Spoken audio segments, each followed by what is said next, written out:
The city was abuzz as soon as word spread that he was here. People rushing out of their seats, whispering to each other, trying to find out more. As soon as he approached, the guard instantly stopped him and began checking his pass. The guard glanced at him suspiciously, the atmosphere tensed. He stared intently, trying to figure out if this was really the same Raymond from the founder's family. At first glance, it was definitely him, but something was wrong, as if he was a completely different person. His body was almost completely wrapped in bandages, and his eyes were empty as if he had seen death itself. His clothes hung in tatters, all torn, as if he had just escaped from hell. The guards couldn't decide for a long time, but after checking his documents, they still let him pass. Raymond walked forward, but behind him, a murmur of reserved, wary whispers was already rising. Everyone recognized him at first glance, but no one could understand why he looked like he had survived the end of the world. The aristocrat's appearance shocked everyone. His haggard face and general condition caused surprise and alarm. This gave rise to many rumors and speculations because it was hard to believe that a representative of the once influential founding family could find himself in such a miserable state. Rumors were spreading in the city that the White Tower was actively recruiting mercenaries to carry out unknown tasks. The presence of the aristocrat in this place caused sincere surprise. No one could understand what could have forced him to join such a cause. Hearing these discussions, he only smiled faintly without saying a word. They asked too many questions that did not concern them. Soon he reached the very heart of Camelot, the majestic and bustling city center where history, gossip, and the glances of passers-by intertwined. And after a while, he reached the magical tower of a majestic building that towered over the city. Within its walls were housed the entire kingdom's security and concentrated the power capable of changing the course of events. He was overcome with conflicting emotions of excitement, pride, and relief that he had worked so hard, overcoming obstacles and the pain of the past, just to be here. He chose this difficult path to prevent the decline of his family and to preserve the honor of the family name, which was losing its former greatness and respect more and more every year. After all, he saw with his own eyes the true hell of war, which took the lives of thousands, leaving behind only pain, devastation, and the shadows of the dead. Seeing his own father die in a brutal battle against the Empire, he forever remembered that moment. The scream, the blood, and the look that faded right before his eyes.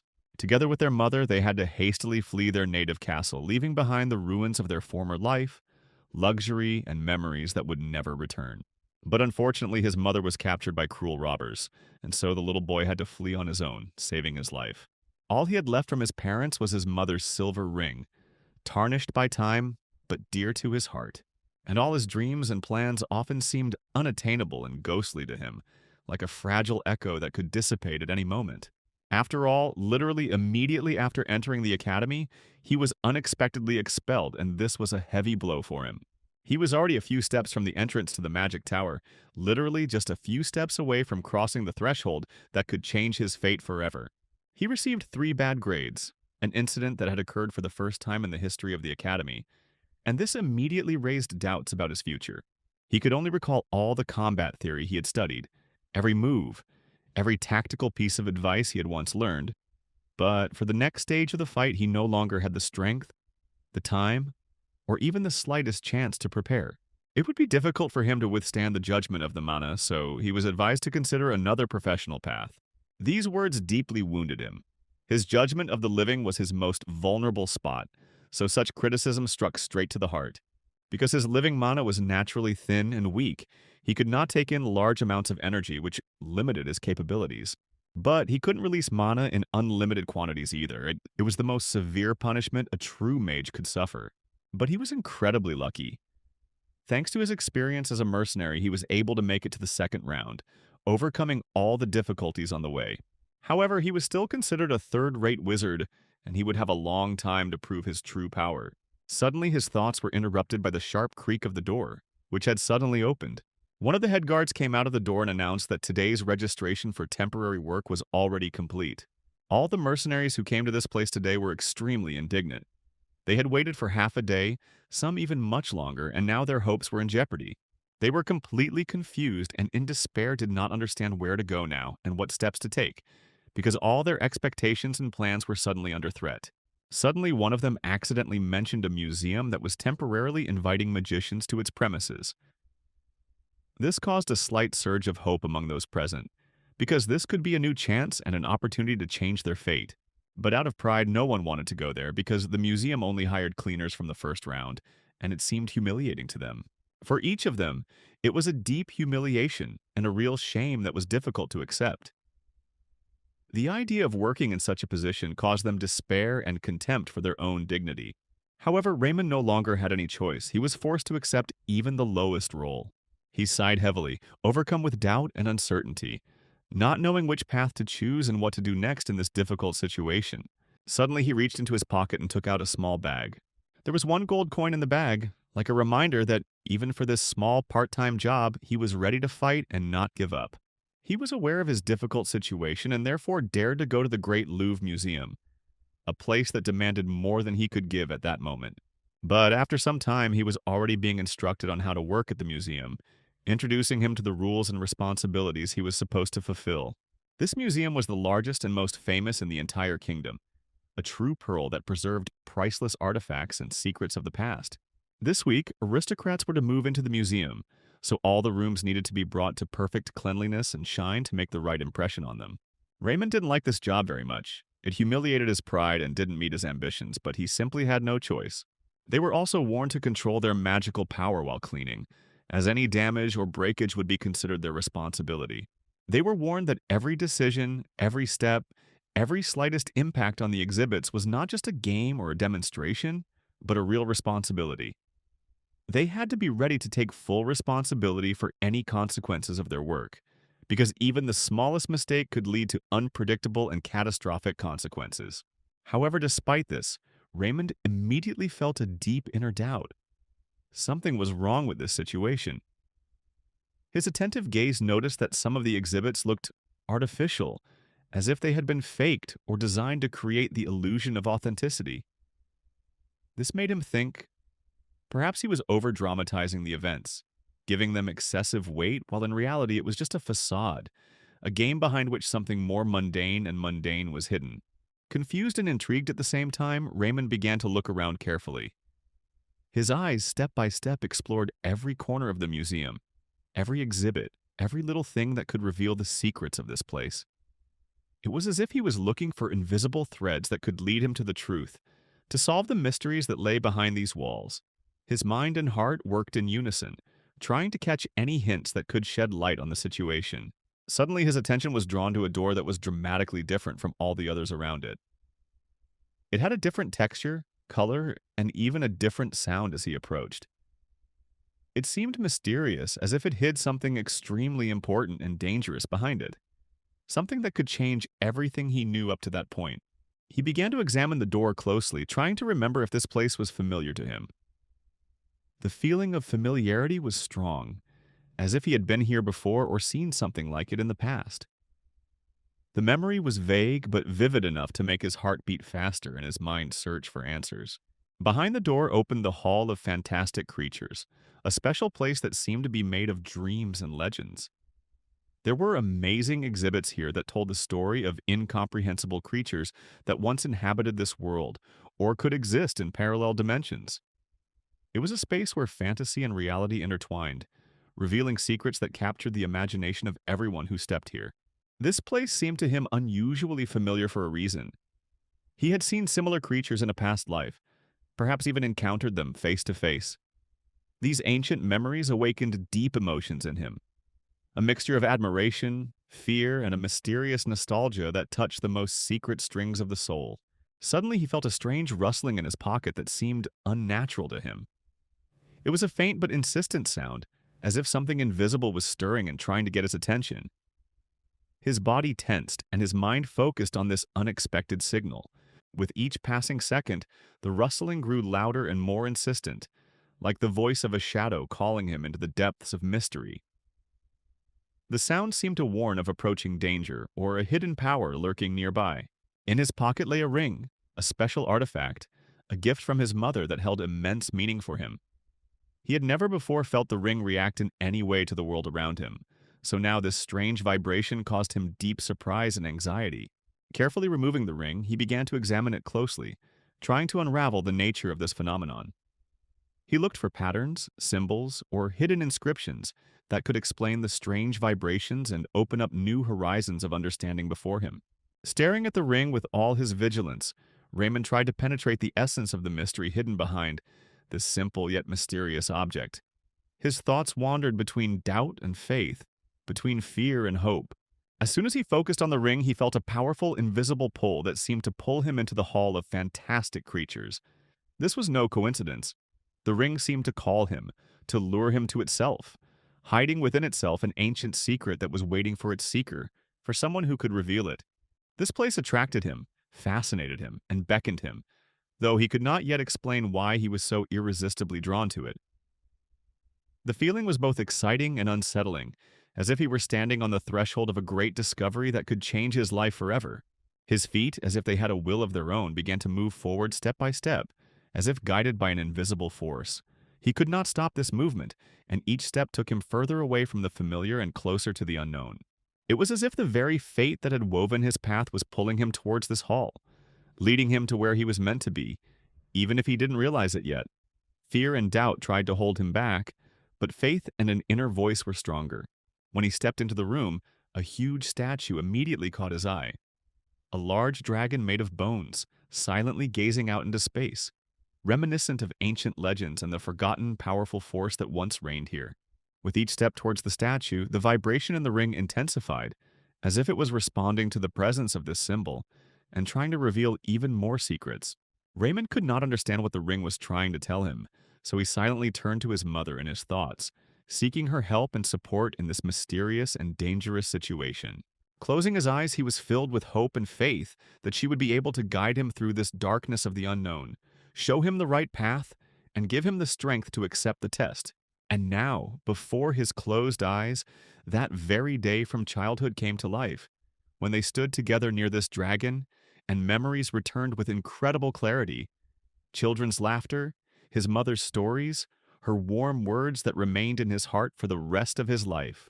Mom led him on an exciting tour, and Raymond felt joy and happiness that overflowed his little heart, filling him with love and faith in miracles. Suddenly his attention was drawn to strange sounds coming softly from the wall behind him, as if someone or something was lurking there, watching him, waiting for its time to appear and change everything forever. These sounds were quiet, but they were alarming, filling the atmosphere with tension and a sense of the unknown. He pointed his finger at his mother in that direction and asked what those sounds were, trying to figure out what was hidden behind the wall. But he never heard an answer from his mother. She only nodded silently, after which they quickly left the place, leaving the mystery behind. Raymond opened his eyes sharply, coming back from deep memories to reality, but the sense of mystery still remained with him. Immediately after that, his heart pounding, he moved towards the same corner that had previously attracted his attention. It was there that the mysterious sound was heard, causing him both anxiety and an unknown attraction. Every step towards this place was filled with anticipation, as if he were approaching something not just important, but a truly fateful event that could turn his life upside down. Around that corner, he came across an amazing and at the same time terrifying sight. The heart of the ancient dragon, which, despite its stone shell, vibrated with a living, almost tangible force. This place was full of mysterious magic, which flowed through every crack, through every dust of stones. It radiated such a powerful energy that it seemed capable of changing not only his own fate, but also the course of history of the entire kingdom. Legends, forgotten secrets, and magic of ancient times were intertwined here.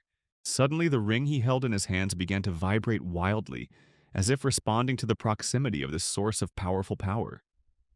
Its cold metal seemed to come alive, responding to the presence of this ancient magic radiating from the dragon's heart. The vibrations grew stronger, making his hand tremble and his thoughts spin faster than ever before. An incredible sight opened before his eyes. The true heart of a dragon, huge and impressive, with a powerful magical aura enveloping it from all sides. The ring he held suddenly resembled a huge eye, bright, burning, as if it were directly connected to this ancient creature. It seemed that there was an invisible connection between them, stronger than any chains of time. But suddenly, as he put the ring on his finger, he heard a soft, barely perceptible cry coming from somewhere nearby. The sound was unexpectedly emotional, like the voice of an ancient soul that had suffered in silence for years. The cry pierced his heart to the depths, causing an inexplicable feeling of sadness and pain. forcing him to seek an answer to the question of why someone or something was so sad here. Raymond wondered why he had been brought here, what the significance of this cry was, and what role he would have to play in this mysterious, perhaps fateful story.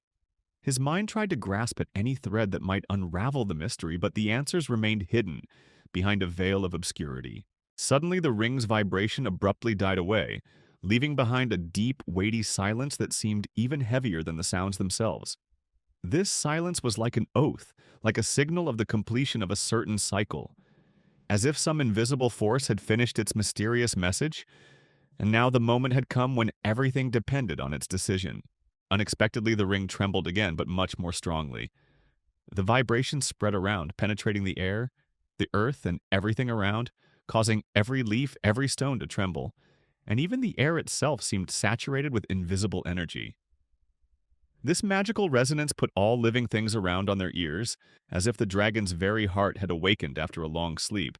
The dragon statue stood silent and unwavering, seemingly cold and lifeless, but anyone with experience and intuition felt that within its heart of stone still slumbered the incredible power of a true beast, a power that could once have changed the course of centuries.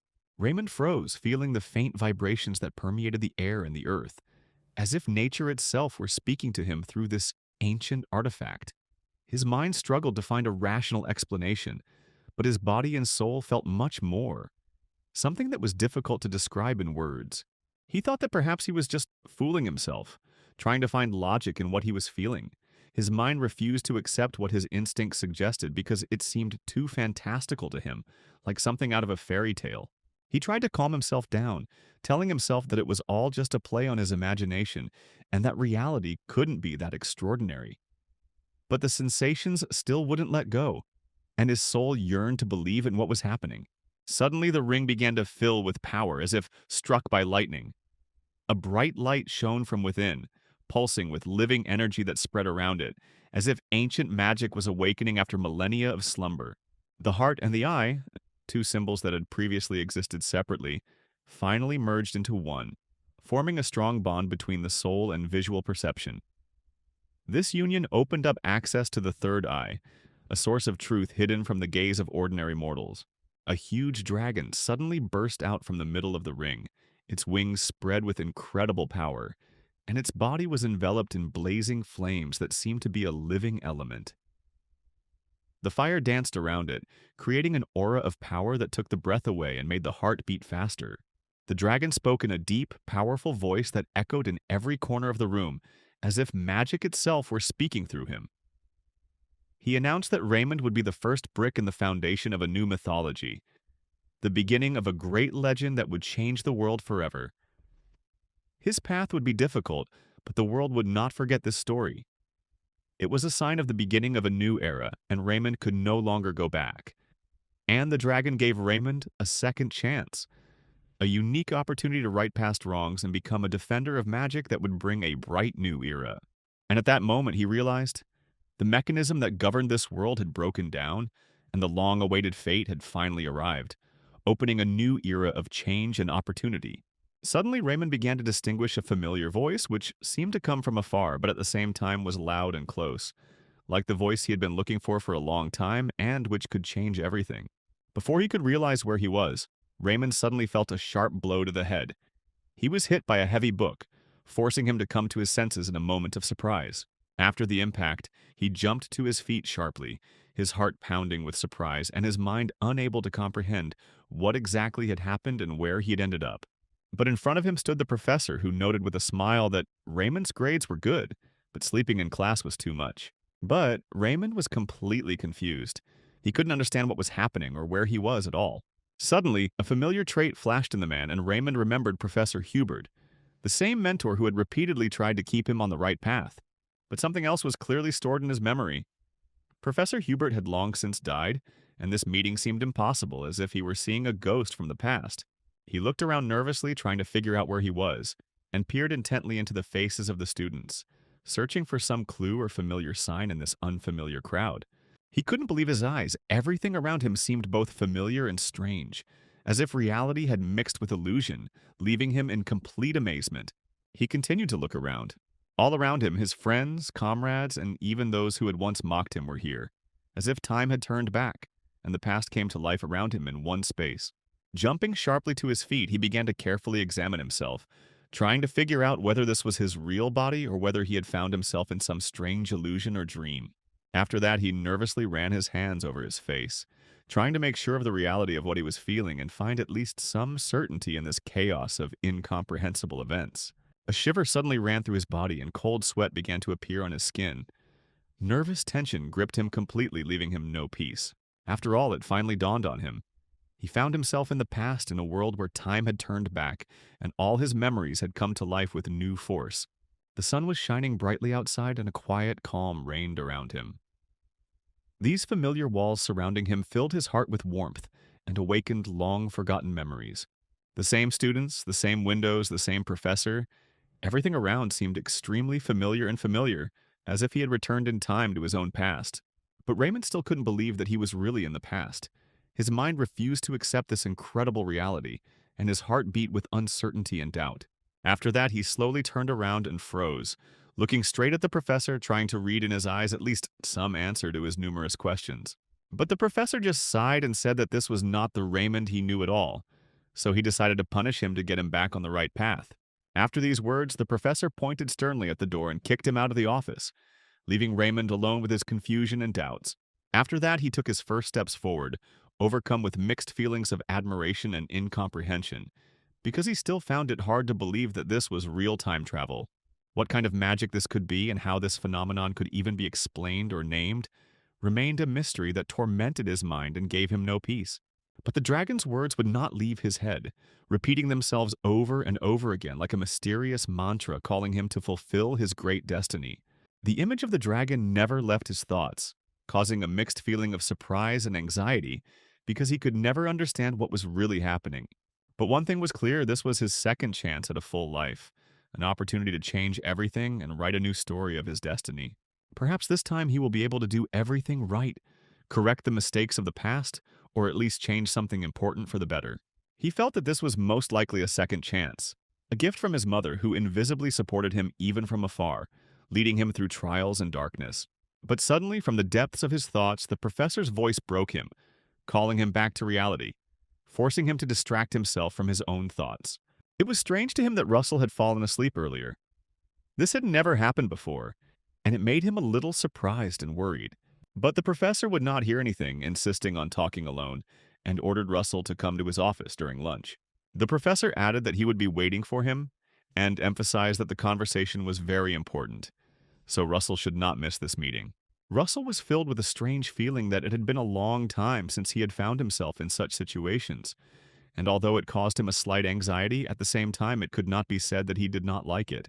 He watched the professor with a slight smile, his gaze slowly receding, feeling a mixture of curiosity and impatience for the upcoming conversation. But suddenly someone unexpectedly hit him on the head, and the world around him instantly spun, causing him to lose his balance. He didn't even have time to understand who it was, and instantly turned around sharply, peering intently into the surrounding space in search of whoever had hit him. Seeing the three boys behind him, he instantly recognized them as the ones who had teased him so many times before, and now their faces again evoked in him a mixture of fear and irritation.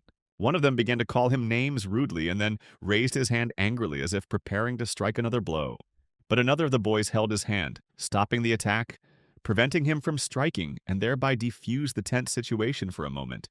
After all, the professors were standing nearby, watching everything closely, and their stern gaze could instantly end any conflict. After that, he stated in an exalted tone with a claim that Raymond still had not given him a summary, emphasizing his dissatisfaction. But suddenly everything seemed to fall into place, and all doubts and misunderstandings disappeared, leaving Raymond with clarity in his mind. After all, it was the very one who had been constantly threatening him, and now all the pieces of the puzzle were finally coming together. After that, they moved forward, leaving behind a tense situation that gradually began to dissipate. He only smiled nervously, remembering that something like this had happened to him before, and although it had caused him discomfort, he was much calmer about it now. Suddenly, a message arrived on his phone that instantly caught his attention, making his heart beat faster. The message said he should stop class for classmates who were bullying him, a call that made him think about how to proceed. He couldn't figure out what the message was. At first, he thought it was just an illusion or someone's joke. but it remained on the screen, filled with a mysterious meaning. At first, he wasn't even sure if it was a real message or just a figment of his imagination playing out at the most intense moment. However, when his finger touched the cold, almost transparent screen, he felt a slight vibration that seemed to confirm the reality of this digital sign. It was not an illusion or a ghost. It was a real, undeniable message that brought him out of the shadow of uncertainty and made his heart beat faster. At that very moment, loud screams rang out ahead, loud and alarming, breaking the silence and forcing him to move faster. It was the same one who had insulted him. His screams carried panic and hinted that time was beginning to tick relentlessly, every second measuring the chance of success or failure. Like the academy itself, the space around him became more acute, tense, and seemed to breathe danger. One of the voices, echoing with pressure, repeated that it was useless to run, because they found themselves inside the vast labyrinth of the academy, where escape was almost impossible. These words were like a cold shower, reminding them that the walls around them were not only physical, but also magical, filled with spells and traps capable of stopping even the most agile escapee. However, even in this hopeless situation, when all around seemed to be only darkness and threat, he knew that if he got scared and gave up, hope would finally fade away. But sometimes even the smallest spark of light in a sea of darkness gives incredible power, capable of igniting the fight again and again, not letting him give up. Raymond, though under pressure, was filled with unwavering determination. In his chest burned a fire of irresistible faith in his own strength, a desire to change not only this mission, but his entire life forever. He felt that this battle was not just a test, it was a chance to become different, stronger, better prepared for any adversity. However, it was not only cold calculation that guided him at that moment. Behind him stood a burning desire for revenge.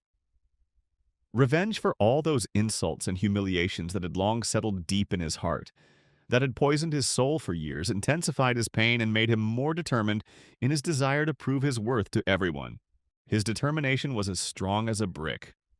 He wanted to show those who had once laughed at him and despised him that they were wrong. He wanted to prove what he was truly capable of, and that underestimation could cost those who dared to despise him dearly.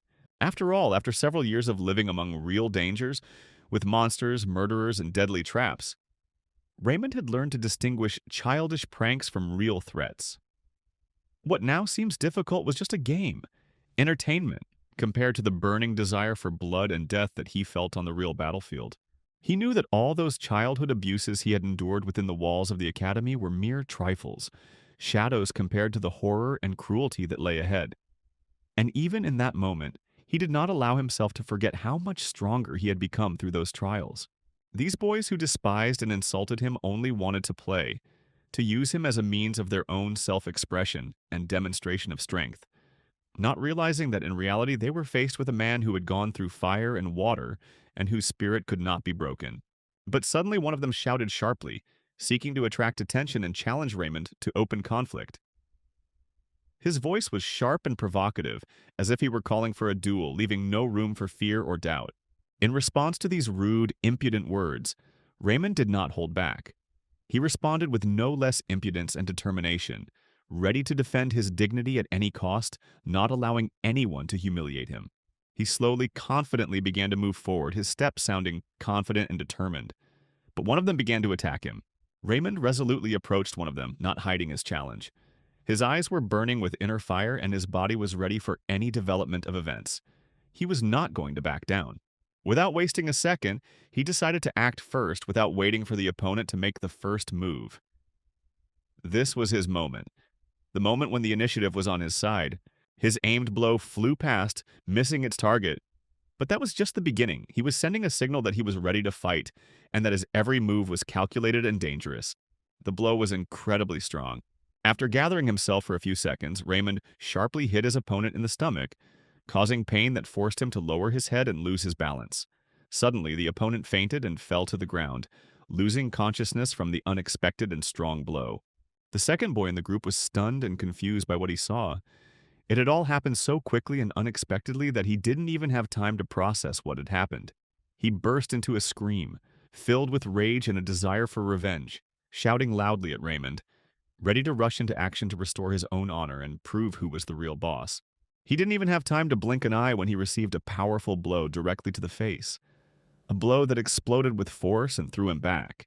His body flew several meters away as if from an explosion, and he, dazed and stunned, could barely find the strength to get up. The most important among them, the leader who watched all this with profound astonishment and shock, could not believe that Raymond had managed to break their order so quickly and confidently. He concluded that if Raymond didn't use magic, he probably just mastered some cheap and primitive fighting tricks that didn't pose a serious threat. However, it suddenly occurred to the leader that Raymond was an orphan from a disgraced family, whose status and origin gave him an additional burden and caused others to treat him with contempt and suspicion. Moreover, the use of full-fledged magic within the academic walls was strictly prohibited and punishable by the greatest punishments. However, this prohibition did not extend to the use of small artifacts, such as the one hidden in the hand of one of them, which were allowed to be used even within the walls of the academy, which gave them a sense of impunity and confidence in their own unconditional power. That is why he decided to act meanly and unexpectedly, attacking Raymond using a small, almost invisible artifact, a cunning tool hidden from view, which could deal a devastating blow if used at the right moment. This artifact was not just a weapon, but a symbol of its owner's treachery and desperation, the last hope to turn the tide of battle in his favor. But Raymond stood as if he were standing in the very center of the storm, completely calm and fearless, silently awaiting the blow, making no movement, as if he were confident of his invincibility. His gaze was cold and composed, and his body was composed and ready for any development of events.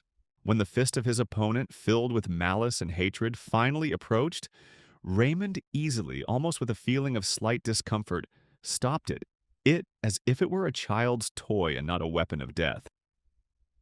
His hand was strong, unwavering, and at that moment a power awakened in him that surpassed anything he had felt before. Giving his enemy no chance of escape, he began to squeeze his opponent's hand tightly, slowly but surely, as if with iron pincers, squeezing every muscle, every nerve. The strength in his fingers grew, and the pain in Frederick's eyes became more and more unbearable. Gradually, the opponent's arm began to break. The bones seemed to crack and burst under the incredible pressure, emitting an eerie, frightening crunch, a sound that seemed to pierce the entire room and leave everyone present in a state of shock. The pain became so unbearable for Frederick that he could barely stand on his feet. Suddenly, a shrill, desperate cry burst from his throat, a cry of pain, helplessness, and terror, so sharp it seemed to split the air in two. This cry was the enemy's last attempt to resist, but it was already futile. Feeling his strength leaving him, Frederick fainted and, barely able to stand, fell to his knees like a soldier who has been wounded and can no longer fight. His body trembled with pain, and his eyes closed, unable to bear it any longer. Everyone around him knew that this very morning he had suffered a humiliation that even his own family could not erase. His blood brothers, losing faith in him, had degraded him in their eyes, branding him a failure and a disgrace.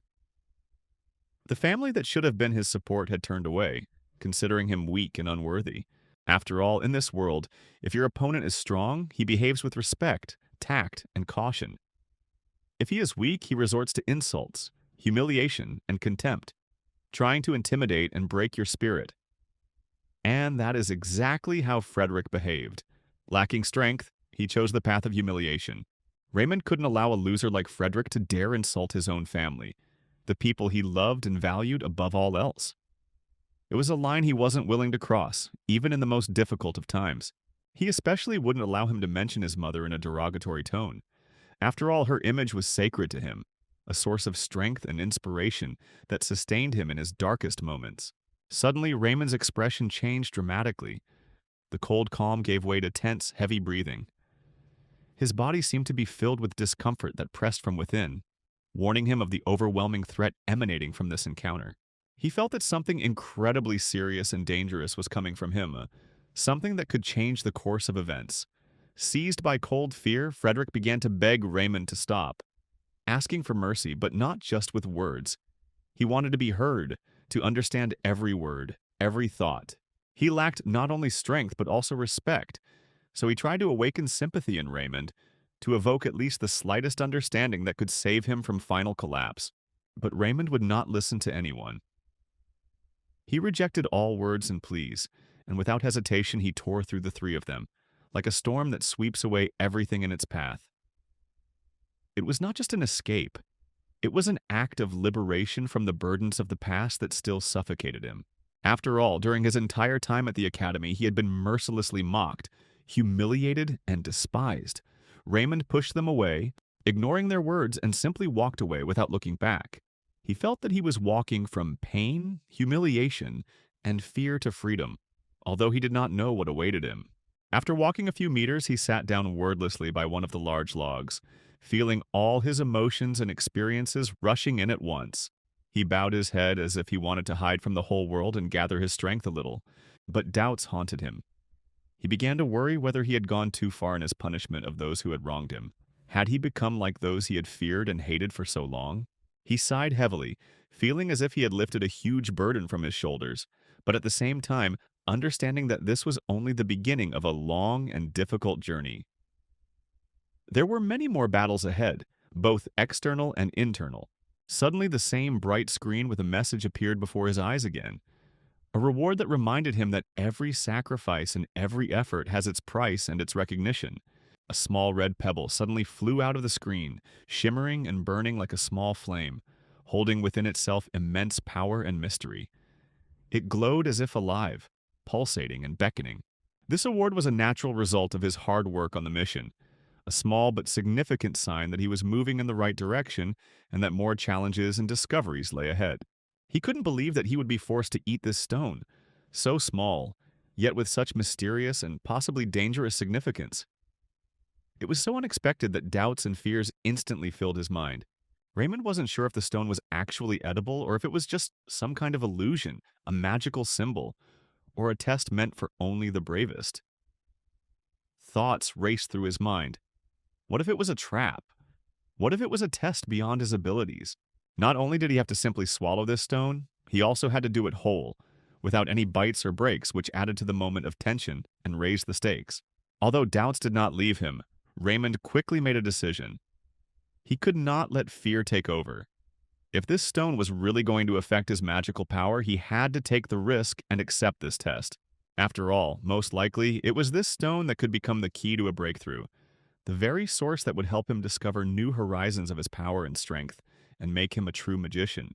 After a brief but intense thought weighing all the possible risks and consequences, he carefully picked up this strange, unfamiliar stone, put it in his mouth, and began to chew.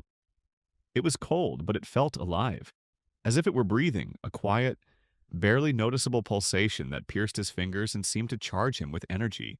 Suddenly, powerful forces began to erupt around him, an incredible, almost unlimited energy that sought to break free, filling every millimeter of his body with living magic, causing his blood to pulse faster and his thoughts to become clearer, deeper, stronger.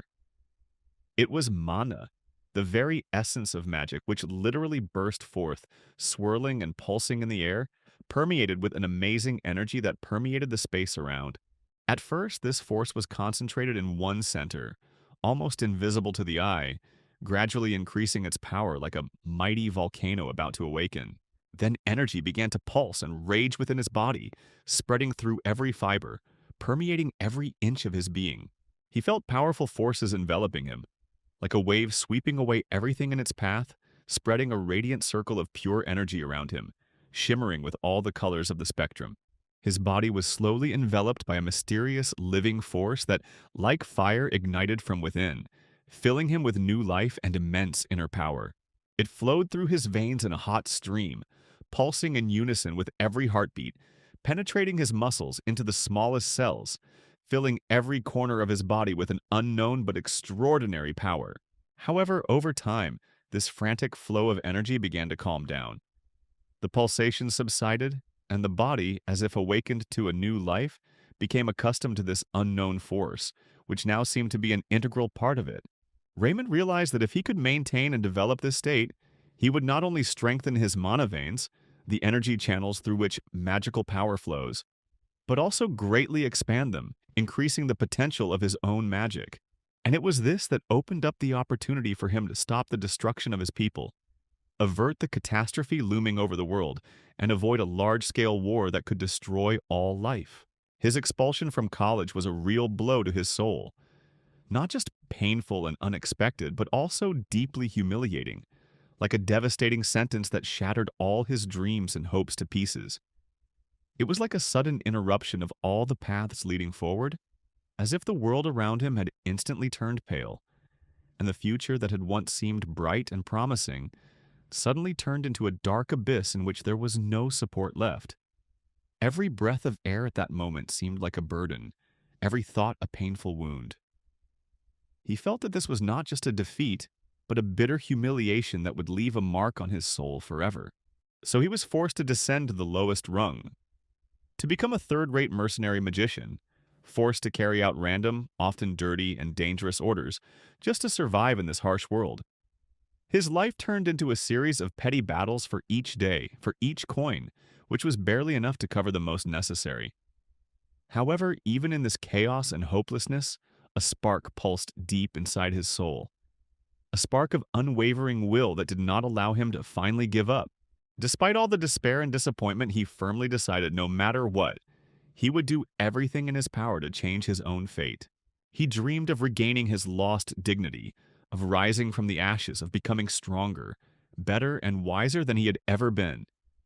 It was his silent promise to himself, a promise to fight even if the whole world turned against him.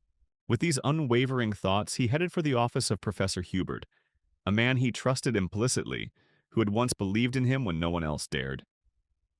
For him, it was like returning to the last island of hope, to someone who could help him find his way back. The professor was already waiting for him. He was sitting at a large, massive wooden table that seemed to hold a lot of secrets and knowledge. The professor's fingers calmly gripped the cup, and his gaze was penetrating and at the same time calm. With a gesture, he invited Raymond to sit opposite, as if saying, "I am here to listen to you. I am on your side." Without wasting any time, the professor poured the boy a mug of hot, aromatic tea, thick, rich, and spicy, radiating warmth and comfort. This simple gesture was like a sign of concern, a small island of calm in the midst of the storm. But from his face and the tense atmosphere in the office, one could tell that something was deeply troubling him. The professor, who was used to being unwavering, looked anxious and worried today. He noticed that Raymond was completely different. Silent, thoughtful, as if he carried a heavy, painful secret that weighed heavily on his heart.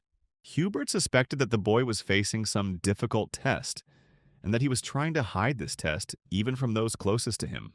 This hidden pain worried the professor. He saw that it was not just ordinary difficulties, but something that could shake the very foundation of the personality. He guessed that the problems were related to classmates. Perhaps conflicts, bullying, or other cruel games that often go unnoticed by teachers but that affect the weakest. This thought caused him real concern because his student's future was at stake. But Raymond only smiled softly through the bitterness of the memories. Remembering how once in a past life, Professor Hubert had been the only person who had never lost faith in him, even in the darkest and most difficult times. This faith was like a light burning in the deepest darkness. He quietly assured his mentor that everything was fine, although inside everything was burning with doubts and anxieties. With sincerity and gratitude in his voice, he thanked him for the support and faith he had placed in him. Not only for the magic lessons, but also for the fact that someone believes in you unconditionally, even when you yourself begin to doubt yourself. The professor was surprised and moved by the sincerity, warmth, and strength in the boy's words. He felt that he was not just a student, but a person who was still fighting for his place in the world. A little moved, he replied that taking care of students is not just his duty, but also his calling, a part of his life. He is ready to be supportive, even when the path becomes rocky. However, despite all this understanding and compassion, the professor could not ignore the fact that Raymond had fallen asleep during one of the lessons, and therefore discipline demanded punishment. After all, without severity, you cannot build true strength and order. He had to prepare a detailed, thorough report on one of the most difficult sections of the book, the topic of amplifying magical flows. This topic was difficult for even the most talented high school students and was a real test of knowledge and understanding of the essence of magic.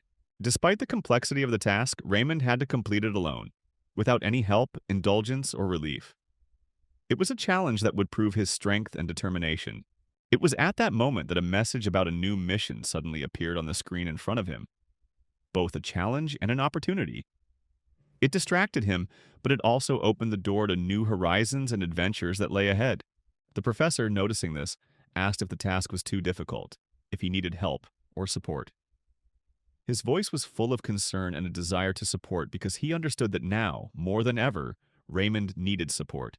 He placed the same book on the theory of magical mana enhancement on the table. A real Bible for those who seek to rise to a new level of sorcery, a book that opened the door to secrets beyond the reach of ordinary students. Raymond calmly thanked him, feeling his confidence grow. With firmness in his voice and a burning fire in his heart, he agreed to take on this task, as a symbol of a new beginning and a fight for his future. After the conversation, he went straight to his room, where he immersed himself almost continuously in studying complex material until late in the evening. Every minute was filled with concentration and a desire to learn new things, overcome obstacles, and move forward. Despite the incredible complexity of the subject and the depth of his knowledge, this did not seem to him an insurmountable obstacle. On the contrary, he felt that each new challenge only fueled his thirst for knowledge, fueling an inner fire that would not let him stop. In his past life, he had spent years relentlessly studying the theory of magic, sacrificing rest, entertainment, and even sleep. So devoted was he to his art and his goal of becoming the most powerful wizard he could possibly be. Even after choosing the path of a mercenary, which seemed far from the asceticism of academic magic, he did not stop there. On the contrary, he continued to persistently improve his skills, constantly searching for new sources of experience, new techniques, new knowledge that could help him reach a completely different level. But now, at a new stage in his life, he faced an even more significant and responsible goal, one that eclipsed all his previous ambitions, taking up all his time and energy. It demanded from him complete dedication, endurance, and indomitable strength of spirit, because his future depended on it. He had to tirelessly train and develop the endurance of his mana veins, thin but vital energy channels, on which depended not only the further growth of his magical power, but also the very ability to open new horizons of sorcery, conquer new peaks, overcome his own limitations, and become a true magician who could be relied on.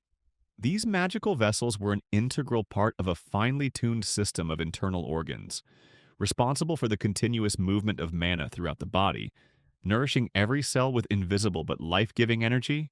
Mana was strengthened through special breathing techniques, during which each inhalation enriched the energy, and the exhalation purified it of impurities, contributing to the growth of the strength of the flow. It flowed through the entire body, like an invisible stream of light, gathering in the central heart, the seat of magical power from where it spread in new waves, spreading through space and time. In a past life, Raymond mastered the art of controlling this energy flow and learned to amplify it, bringing the power of mana to unprecedented heights. He gained such skill through grueling, brutal training, challenging powerful monsters, testing the limits of his strength and endurance. After all, only under critical load did mana reveal its true power, giving itself full force to its owner. He learned to significantly speed up the process of accumulating and releasing mana, achieving results that previously seemed impossible for an ordinary mage. The more powerful and resilient his veins were, the greater the flow of mana passed through them, reaching his heart and filling it with endless energy. The more mana accumulated in the heart, the faster and more effectively it manifested itself in the world, taking the form of magical actions and influencing the surrounding reality. Thus, he became a master not only of powerful attacks but also of reliable defense, combining both aspects of magic to achieve maximum results in battle. However, one day he made a mistake that put his life in serious danger. He did not notice the hidden danger and did not have time to dodge the crushing blow of the powerful monster. Although his magic was usually weak, this time his body couldn't withstand such a strain. Every cell screamed in pain and tension. The blow was so powerful that he was thrown back with tremendous force, and he crashed into the cold stone wall with a thud, feeling the life drain from him. From the powerful impact, the wall gradually began to be covered with numerous cracks that spread across its surface like a spider's web, creating the impression that it was about to crumble into many small pieces under the pressure of the force that hit it. At the very moment when everything seemed hopeless and every hope had faded, he clearly realized that his life was hanging by the thinnest, almost invisible thread, barely holding him above the abyss. This fragile border between existence and eternal darkness was so thin that the slightest breath or inattention could be fatal. It seemed to him that every next second in this chaos could become decisive, decide his fate, whether it would be salvation or a fall into a bottomless abyss from which there is no return. His body was sinking mercilessly into the boundless cold darkness, as if he were falling into a deep, bottomless abyss that swallowed everything around him. Light, sound, hope, and even the faintest glimmers of life. This darkness didn't just surround him, it seemed alive, breathing, all-consuming, sucking him into its cold and merciless embrace. It seemed as if he were flying through endless space where every second stretched into eternity and nothing could save him. At that moment, he desperately tried to understand whether the heavens themselves had heard his pleas, or whether everything that had happened was just a coincidence, a strange and rare stroke of luck that had happened to him at the most critical moment. Whether it was fate or chance, the fact that he was still alive was incredible and mysterious. However, surprisingly even to himself, he survived. As if fate itself, realizing his importance and the incompleteness of his path, gave him another chance. The opportunity to fight on, regain strength, and continue the fight for his life and future. This rebirth was like a new breath, a new beginning among the ruins. Coming to his senses, he slowly opened his eyes and looked around. Before him unfolded a dark, cold cave, filled with mysterious mysticism and ancient charm. The space seemed alive.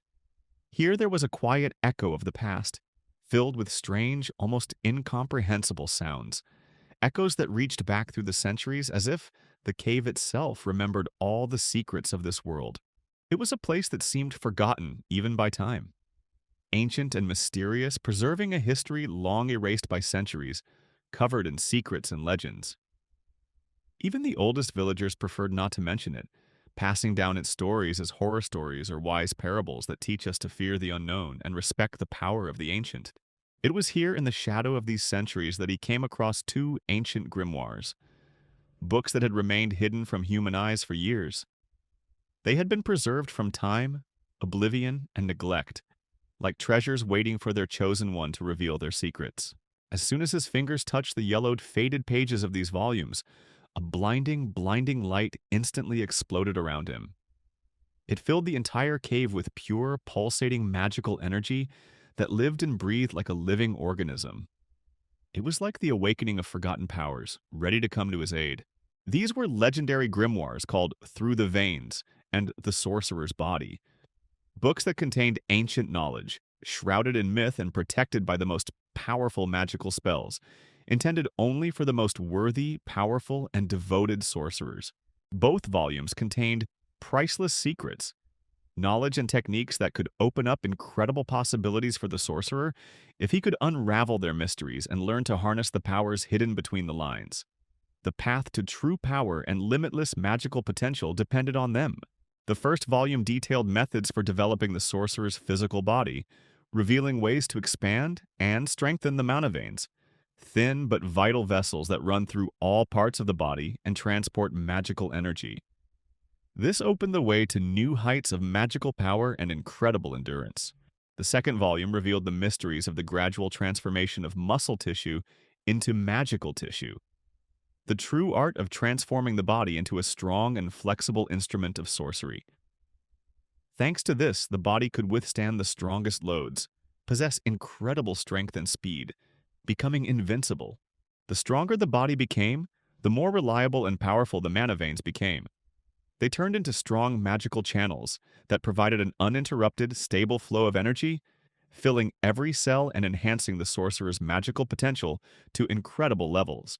In adulthood, this process occurred slowly, gradually, but in the adolescent organism, everything was much more intense, deeper, and faster. Here, broad horizons for magical development opened up, and each new training and practice gave results that exceeded the wildest expectations.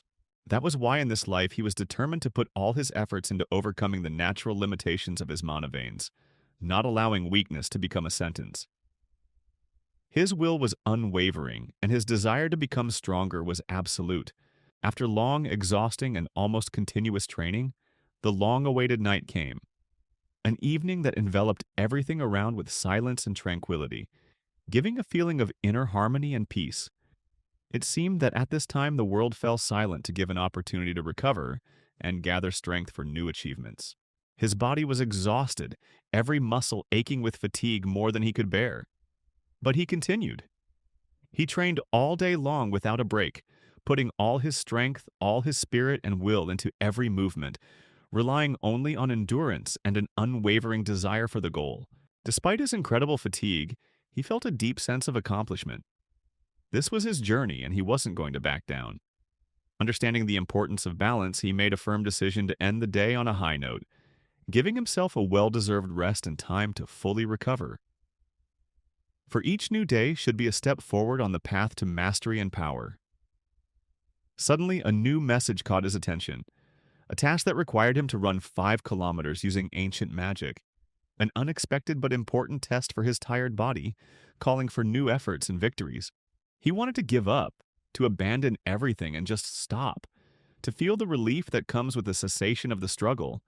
But new messages relentlessly poured into his magical device, as if pressing it, leaving no chance for respite, recovery, or even a brief pause for reflection. Having come to terms with the inevitability of the situation, he clearly realized that to retreat means to doom oneself to defeat and never see a chance to change one's own fate. So one cannot retreat under any circumstances. One will have to go through this exhausting and difficult ordeal to the very end, even if one's strength is at its limit. If fate itself unexpectedly gave him another chance, another opportunity to prove to himself and the whole world what he was capable of, then he felt an irresistible obligation to use this chance to the fullest, leaving no room for defeat or regret for lost opportunities. And he rushed forward as if consumed by obsession, without pausing for a moment, until his strength began to fail him, and his body gradually trembled with exhaustion, like a taut string about to snap. By the end of the workout, he could barely stand on his feet. Every muscle was searingly burning from the overexertion. His breathing became heavy and ragged, and his mind was on fire from overexertion. The forces were rapidly leaving his body, which seemed to be becoming stone and cold. But the path was almost complete. Only the last step remained, the last drop of effort to achieve the long-awaited goal. He found himself at the very finish line, where there was a barely noticeable line that had to be crossed to achieve the desired result that had previously seemed unattainable. And now, a little later, he finally completed his mission, feeling not just physical fatigue, but also a deep, sincere satisfaction that filled his heart. Satisfaction from the success he had achieved through his own work and determination. His body refused to obey. He was so exhausted that he could barely move, but inside him burned a fire of pride and self-respect that did not let him give up even in the most difficult moments. His soul was filled with pride and inner strength. He overcame all difficulties, forced himself to move forward, and proved to himself and everyone around him that he was capable of much more than anyone could have thought or expected. At that time, all this was being watched by his classmate Anton, who firmly believed that Raymond was simply wasting his strength, that it was a senseless waste of time and energy. The next day, Raymond arrived at the professor's office without the slightest delay, holding in his hands a carefully prepared, detailed report filled with his own conclusions, analysis, and findings. After reading the report, Professor Hubert could not believe his eyes. The conclusions reached by Raymond were worthy of true academic magicians. They were striking in their depth, accuracy, and novelty. It seemed almost incredible to him that a student had personally worked out such a complex, comprehensive theory and opened up new ways to understand magic. However, Raymond, confidently raising his chin, firmly declared that he had done everything on his own and, if necessary, was even ready to swear an oath on the mana, demonstrating his loyalty, honesty, and determination. At that moment, he seemed incredibly determined, full of strength and confidence in his own abilities, ready to overcome any obstacles and adversities. Not every student would dare to speak so openly and confidently with a professor, demonstrating their own maturity, courage, and unwavering will. And although the professor remained somewhat skeptical, he could not help but admit that Raymond's work was worthy of the highest praise and opened up prospects for further study and development. Raymond realized an important truth. The deeper and more thorough his understanding of the theory, the more powerful and effective his magic became, which filled him with strength and confidence in his own abilities. That is why he decided to turn to Professor Hubert with a personal request, hoping for support, understanding, and the opportunity to take the next important step on his path as a sorcerer, which will lead him to true greatness. Professor Hubert did not expect such decisive and assertive behavior from Raymond at all. It surprised him, because most students behaved much more restrained and were afraid to show such confidence in their own words and actions. Without hesitation or doubt, Raymond boldly requested access to the cathedral library, a highly protected place, closed to most ordinary students, where the most valuable and powerful sources of knowledge were kept. The professor, being an experienced mentor, believed that the student library should contain a sufficient amount of materials that fully correspond to Raymond's level of knowledge. And therefore at first he did not particularly approve of this initiative. However, Raymond honestly admitted without any concealment that he had already studied all the books in the student library, from the first to the last page, looking through each volume and absorbing all the information he could find there. This openness and sincerity unexpectedly made a strong impression on Professor Hubert, who was even a little confused because he was faced with such rare honesty and a genuine thirst for knowledge. After all, most students never even touched the books gathering dust on the shelves, and most of them had no idea what was inside these ancient volumes.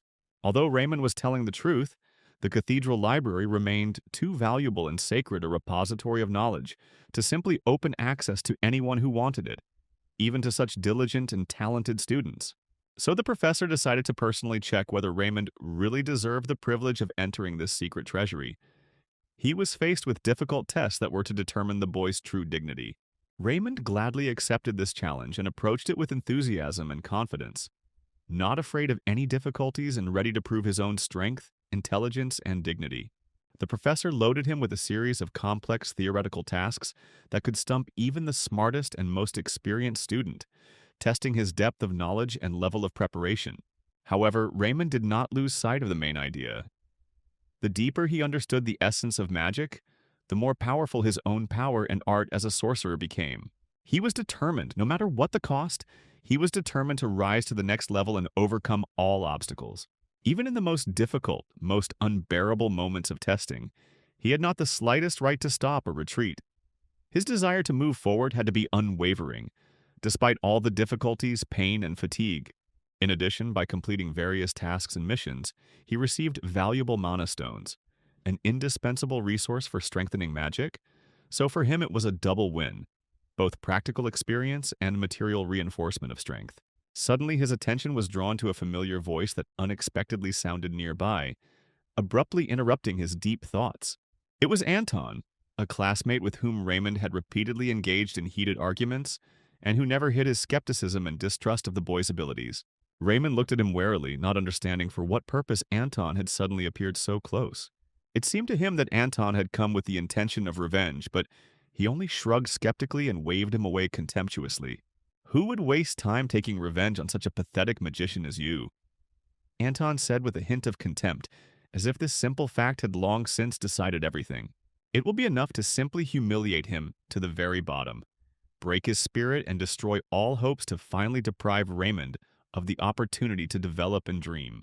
He warned that their next meeting would take place during a practical magical combat lesson, a kind of statement that challenged and at the same time placed the burden of responsibility on each of the participants. After these words, he turned sharply without wasting time explaining and left with his friends, leaving behind a light cold wind of doubt and uncertainty. Raymond silently followed them with his gaze, clenching his fists tightly, feeling the tension and anxiety build in his chest like stones pressing against his heart. Suddenly he remembered that very magical combat lesson that was soon to take place. And at that moment the tension became almost palpable, as if an invisible chain reaction of emotions and memories had torn his chest apart. Back then, in that lesson, students had the right to choose opponents who roughly matched their level of strength and skill, creating a balance between challenge and chance of victory. It was in this lesson in a past life that he experienced the worst humiliation, which was deeply etched in his memory, leaving an unhealed wound in his soul and a bitter residue in his heart. This cruel moment practically destroyed his academic hopes and put an end to his further studies, forcing him to reflect on the meaning and purpose of his existence. But now everything was different. He realized that he had to be ready both physically and morally because this battle would not be just a test of strength, but a clash of will and spirit. From then on, he tirelessly devoted every day to hard training, investing all his strength, thoughts, and hopes in preparation for the great event. Every day he brought the professor new completed tasks, confirming not only his knowledge but also his unwavering dedication to the cause and desire to grow. He plunged into the depths of the theory of magic, studying the smallest details with extreme attention, for his mind sought to unravel the most complex secrets and gain a solid foundation for future actions and victories. Finally, the decisive evening arrived, the last one before the fight, when the atmosphere around was filled with tension that became almost palpable for everyone present. Raymond has collected a sufficient number of mana stones, valuable crystals that can strengthen the body and spirit, help withstand incredible loads, and prepare for the test. However, the power of these stones aroused both admiration and fear in him. It was a real element, capable of both granting unprecedented power and absorbing all living things in a whirlpool of its destructive energy. He felt doubts and uncertainty, whether his body and spirit would withstand such an incredible, almost elemental force that was growing from within, pulsating in every cell of his body. Fear slowly crept into his eyes, filling them with anxiety and a shadow of doubt, capable of suppressing even the boldest thoughts and aspirations. However, in a moment he gathered all his will into one fist, took a deep breath, filling his lungs with fresh air, and was able to calm his agitated mind so that he could stand firmly on his feet again and look ahead. This was his only chance, perhaps the last of his life, and he knew he could not afford any mistakes, any doubts, or hesitations. If he had already gone through this long and difficult path, then now he had to give all his strength, will, and determination to achieve the goal he had chosen for himself.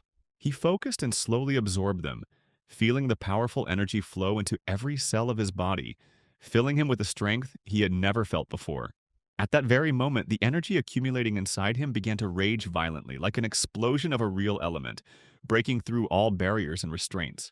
His body seemed to ignite with an internal fire that spread warmth and strength through every cell, granting him superhuman vitality and invincible power.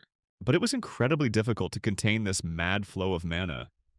It seemed to want to burst out, destroying all obstacles, and Raymond struggled intensely with the uncontrollable urge to maintain control over himself and his own power. He was clearly aware that he had to immediately direct this turbulent, irrepressible energy into the right direction. Otherwise, its uncontrolled explosion could destroy everything around him, causing harm not only to his enemies, but also to himself. Gathering all his willpower and tension, he tried to give the magical flow a clear, stable form, controlling every movement, every inhale and exhale, in order to direct this element to where it would bring the greatest benefit and not cause chaos. Stretching his hand forward with maximum concentration, he began to form a magical ball that slowly but surely gained strength and light, like a small burning sun ready to explode with a powerful energy wave. It was extremely painful. He gritted his teeth, barely feeling his own pain, which pierced every muscle and nerve in his body, straining and fighting to keep fear and confusion from taking over his mind. It was urgent to draw a new magic circle, a complex pattern of power that would become the foundation for safe and precise control over this violent and elemental energy of mana. Even the slightest careless movement or the subtlest mistake could be fatal, stopping the heart, destroying all the years of work, turning hopes into emptiness and hopelessness. The flow of mana was too powerful and uncontrollable, like a raging storm that sought to break all restraints and explode with such force that it was capable of destroying everything in its path. But he finally made a decision. It was impossible to retreat now because the way back was forever closed, and his will became unshakable. Although the pain pierced every cell of his body, squeezing and destroying him from the inside, he did not allow himself to give up, did not succumb to weakness, and did not surrender under the pressure of strength. His magical power grew to incredible proportions, so much so that a bright pillar of light could be seen from the window of the room, cutting through the darkness and stretching to the very sky. And suddenly, like a flash of realization, he realized he had achieved something truly incredible, something he had never imagined before. He was able to completely assimilate and absorb all this energy that pulsed within him. And now it had become an integral part of himself, a new strength and power. This meant he had conquered the second magic circle, gaining a new level of power over magic and the ability to wield it with unparalleled control. But the next moment, overwhelmed and exhausted by the incredible strain, he collapsed onto the cold floor, unconscious, his body and mind simply unable to hold the weight any longer. And now the long-awaited and decisive day has come, the moment when all the years of training, trials, and dedication must manifest themselves in a real result. From the very morning, Raymond appeared in the professor's office, holding in his hands carefully prepared and completed tasks on which he had worked for more than one day, putting a part of his soul into every word. But before the battle began, the professor suddenly decided to ask Raymond one last, most difficult question, one that would ultimately determine the student's true level of understanding and skill. This test was important not only to assess his knowledge, but also to find out how deeply Raymond understood the essence of magic, its inner nature and stages of development. The question concerned the four basic stages of using magical power: understanding, imagining, constructing, and manifesting. The professor wanted the student to explain clearly and in detail which of these stages was most important for achieving true success in witchcraft and developing mastery. This challenge froze in Raymond's mind, forcing him to pause and concentrate for a moment. He felt that now every word, every thought mattered. The answer had to be not just correct, but deep and comprehensive, one that would open up new horizons of understanding. The professor himself admitted that he regretted his choice to ask this particular question. After all, he had recently witnessed another student fail to give a comprehensive answer, which made the mentor doubt the appropriateness of such a test. He even considered changing the question and apologizing to Raymond, fearing that he wouldn't be able to handle it. But Raymond, feeling an unshakable confidence within himself, resolutely stopped the professor. He was ready and knew exactly what he wanted to say. His eyes burned with the desire to prove that he deserved trust and support, that he was able to uncover the depths of magic and understand its essence. And he began to speak. His words were not a simple set of facts or memorized terms. They were a real speech, filled with the wisdom that comes only after years of study and practice. Each sentence reflected his inner understanding of magic as a living force that flows through the world and people, changing their reality. He explained that magic is energy that manifests in the world through mana, an invisible but tangible force that permeates everything around. And to learn how to use it, you need to go through four main stages, each of which is an important link in the chain of magical development. The first stage is understanding. It consists of a deep study of the laws of nature, the basic principles and patterns that govern the world and magical processes. Without this foundation, it is impossible to build a strong house of magic. It is like the base on which all further knowledge rests. The second stage is imagination. Here, the magician gains strength by forming in his mind a clear image of what he wants to create or change. It is the process by which theoretical knowledge comes to life, takes shape, becomes alive in the imagination, and guides further actions. Imagination allows the magician to see the end result before he begins to create. The third stage is construction. This is the direct formulation and construction of a magical spell, formula, or ritual that will bring the intended idea to life. Here, the magician transforms his thoughts into concrete actions, creating a tool that can be applied in the real world. And finally, the fourth stage is manifestation. This is the culmination of the entire process, when magic materializes and begins to work in the physical world. The application of the formed formula causes real changes that affect the surrounding world, changing it according to the will of the magician. Raymond emphasized that each of these stages is an integral part of the entire cycle. The absence or weakness of any link will lead to the defeat or weak effect of the magic. But the most important, in his opinion, is the stage of understanding, because without a solid foundation, there will never be true strength. The professor listened attentively, as if absorbing every word. He felt that he was not just a student, but a magician, capable of deep and unconventional thinking. His eyes shone with respect and even a little surprise, because he had not expected to see such an answer. When Raymond finished, there was silence. Then the professor, gathering his thoughts, asked what had inspired the boy to come to such an understanding, which had become the impetus for deep reflection and discovery. Raymond thought for a moment, gathered himself, and calmly explained that he was inspired by personal experiences, the harsh lessons of the past, and faith in his own strength. He realized that magic was not just a tool for combat or power, but a complex living process that required not only knowledge but also inner wisdom and harmony. For him, magic became a metaphor for life, where understanding is the path to light, imagination is creativity and dreaming, construction is discipline and work, and manifestation is the realization of the dream in the real world.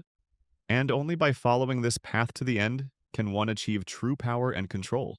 The professor sighed deeply, feeling a sense of respect for his student blossom within him. He saw in Raymond not just a student, but a true magician who had every chance to change not only his own life, but also the fate of his people. It was a pivotal moment, the moment when mentor and student realized that great challenges lay ahead, but also great opportunities, and that Raymond was ready to embark on this journey with a pure heart and unwavering will. This conversation became an impetus for Raymond to new achievements. He felt that he had crossed another milestone, discovered truths for himself that strengthened his spirit and gave him strength. And now, full of new determination, he was ready to accept the challenges of the future, not afraid of difficulties and obstacles because he knew that true magic begins with a deep understanding of himself and the world around him. Understanding, building, and manifesting are those stages of the magical path that can only be achieved through tireless hard work, long study, and relentless practice, honing every movement and every touch of magical power. Whereas, at the stage of imagination, no external effort can replace the inner freedom of imagination that is the foundation of true magic. It is going beyond the boundaries of logic and the rigid framework of reason, achieving true freedom of imagination through courage and deep inner courage. This is what constitutes the essence of magic, is the source of its boundless power and continuous creation of new worlds. For him, this feeling of freedom and creativity burned in his heart like an unquenchable fire, igniting the strongest aspirations and filling every movement of his body with powerful energy that encouraged him to move forward no matter what. Imagine an ordinary arrow flying at a target, but in the world of magic, it can instantly transform into a blazing, fiery arrow of the second circle, which changes not only its form but also the very essence of its existence, becoming a symbol of transformation and power. And if you change the idea of this arrow, the image can transform further, acquiring a new form, new power, and a completely new purpose, which opens up limitless possibilities for the sorcerer. Without the ability to go beyond mere mental realization, to let go of the constraints of logic and rationality, no true creation will be born. After all, magic is, first of all, freedom of imagination, the belief that the impossible can become possible. If we delve into these reflections, we can understand that magic makes it possible to create unique things, something that the world has never seen, that did not exist either in imagination or in reality, and that is capable of changing the very foundations of existence. The professor, listening to this detailed and profound answer, was genuinely impressed. He did not expect at all that the young student would be able to explain a complex topic so clearly, comprehensively, and confidently, especially considering that he had recently seen a completely different level of understanding during a conversation with another student. After a long and meaningful conversation, the professor made a decision to give Raymond access to the cathedral library because he realized that the student needed much more space for development than the usual student collection offered.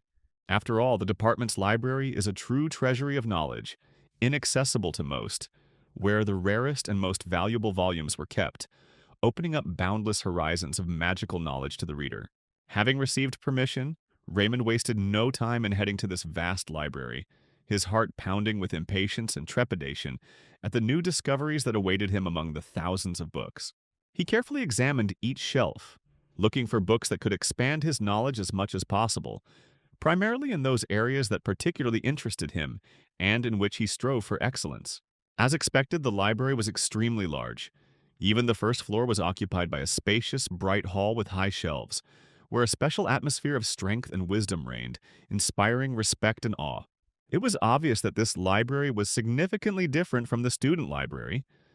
There was an atmosphere of true knowledge here, imbued with the spirit of grandeur and ancient secrets waiting to be discovered. He quickly found volumes on magical ballistics and a crash course in magical botany, topics that particularly interested Raymond and in which he saw enormous potential for his development.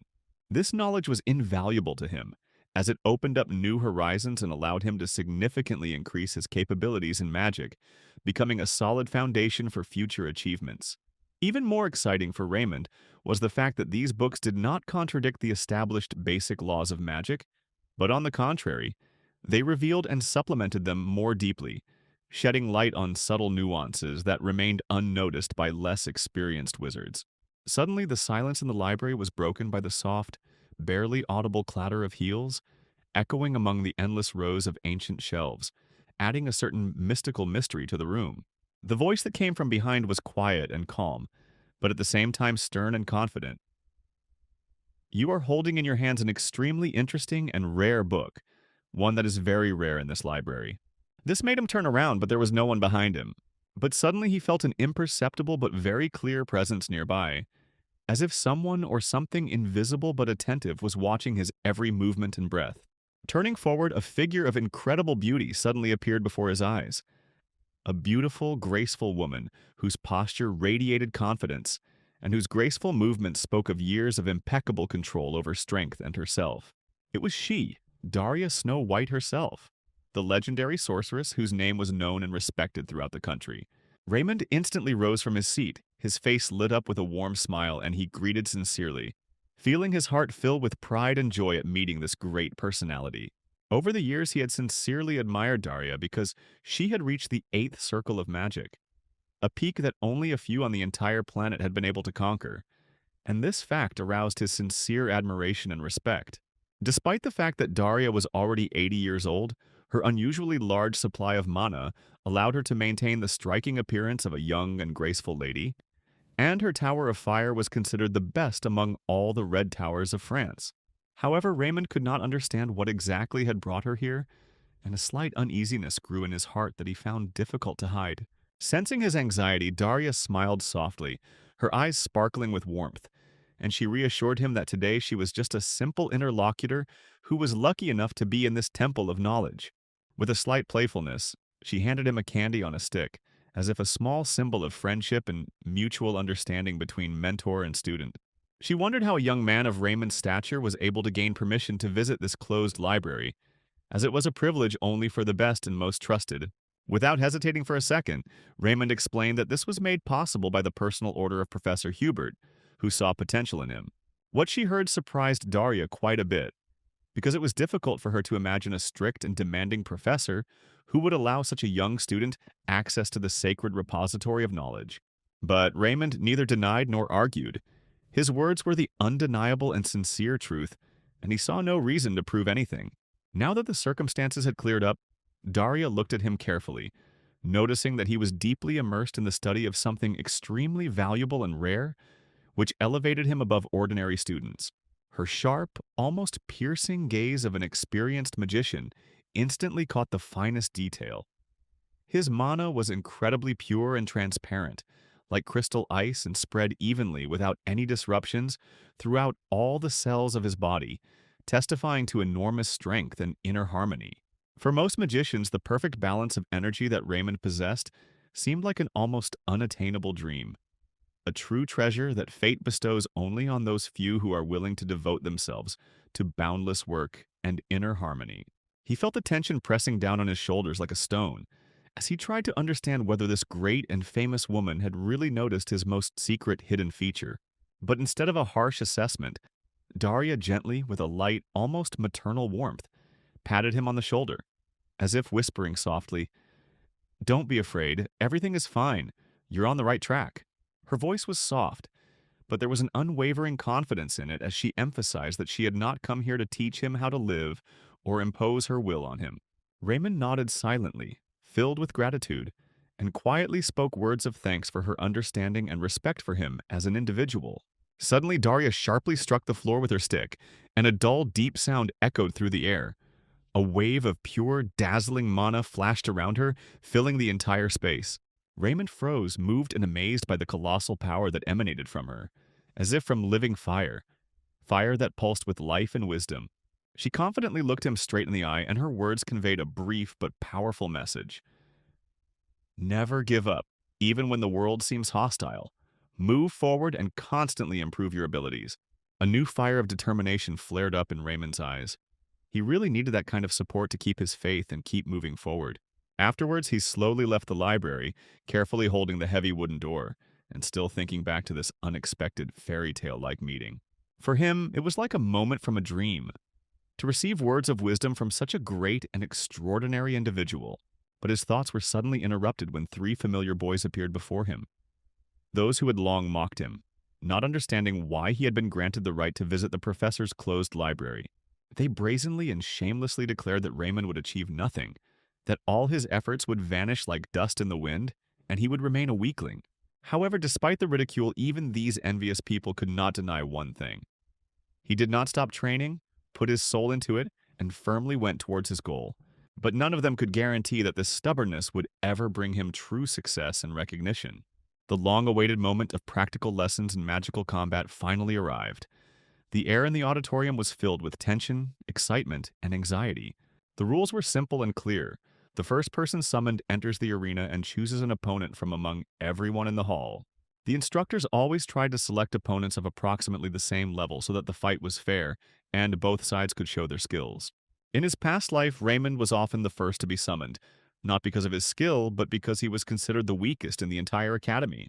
This time, he heard whispers begin to spread among the students. Everyone expected him to be called out first again, as his mana supply was considered the smallest among those present.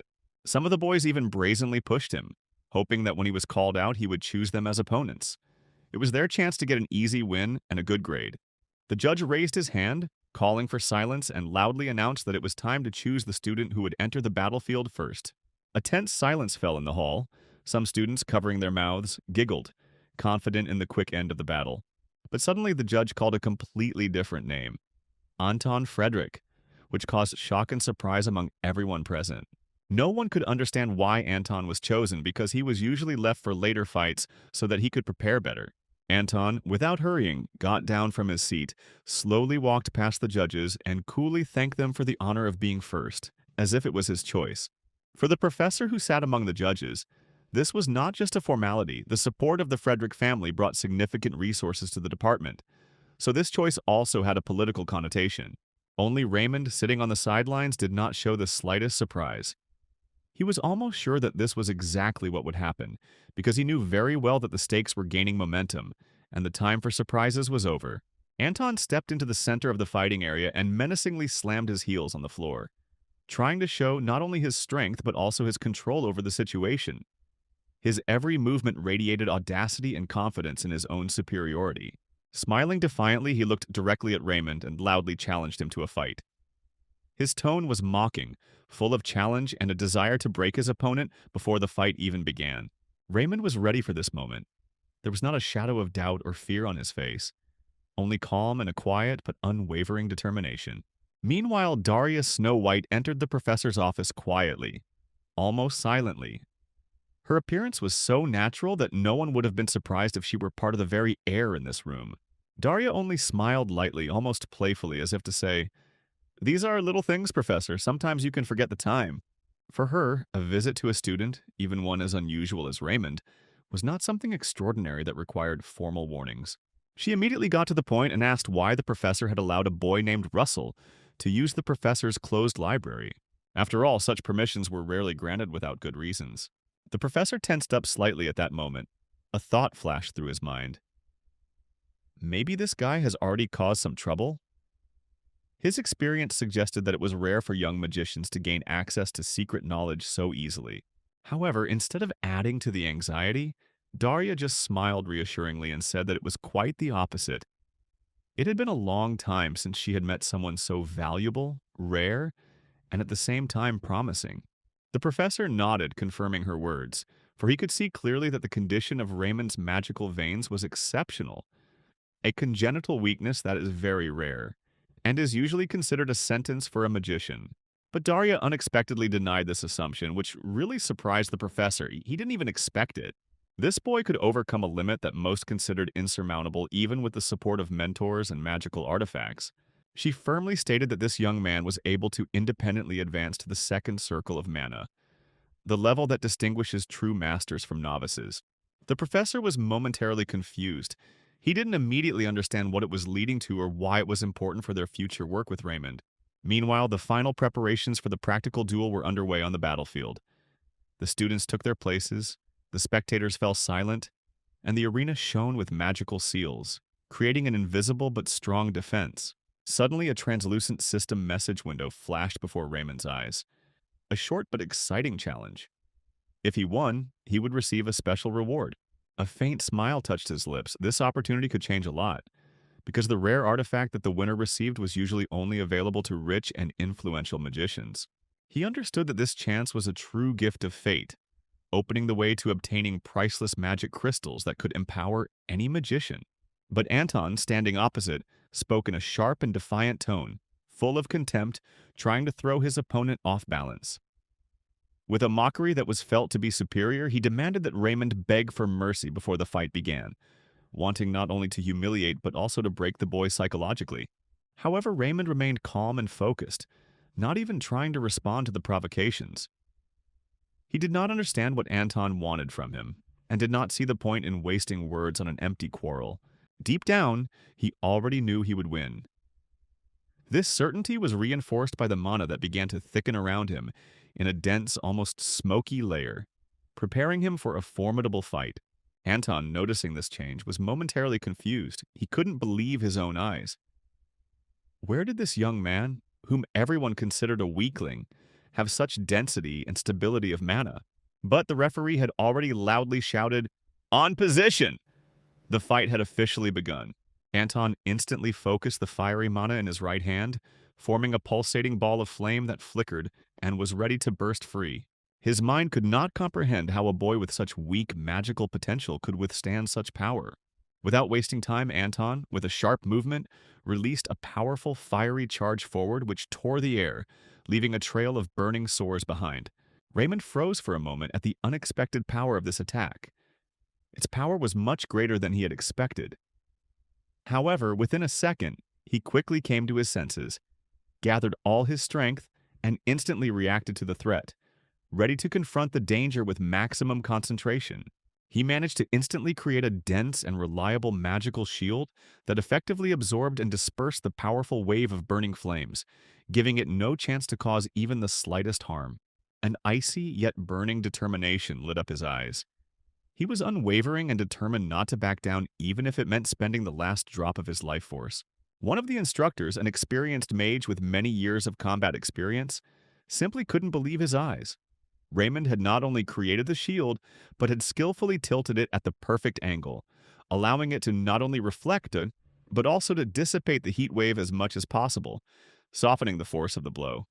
This was done at the level of a true veteran combat mage. The professor, who secretly supported Anton and considered him his undisputed favorite, was deeply shocked.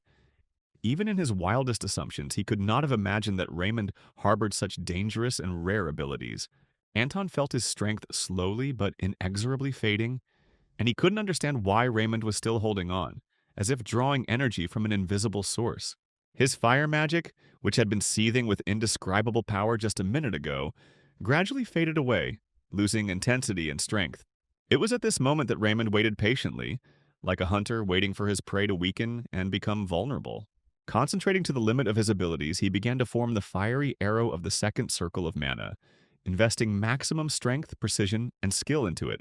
With incredible speed, the arrow shot out of his hand, sliced through the air like a flaming spear, and instantly took a trajectory that led straight at Anton.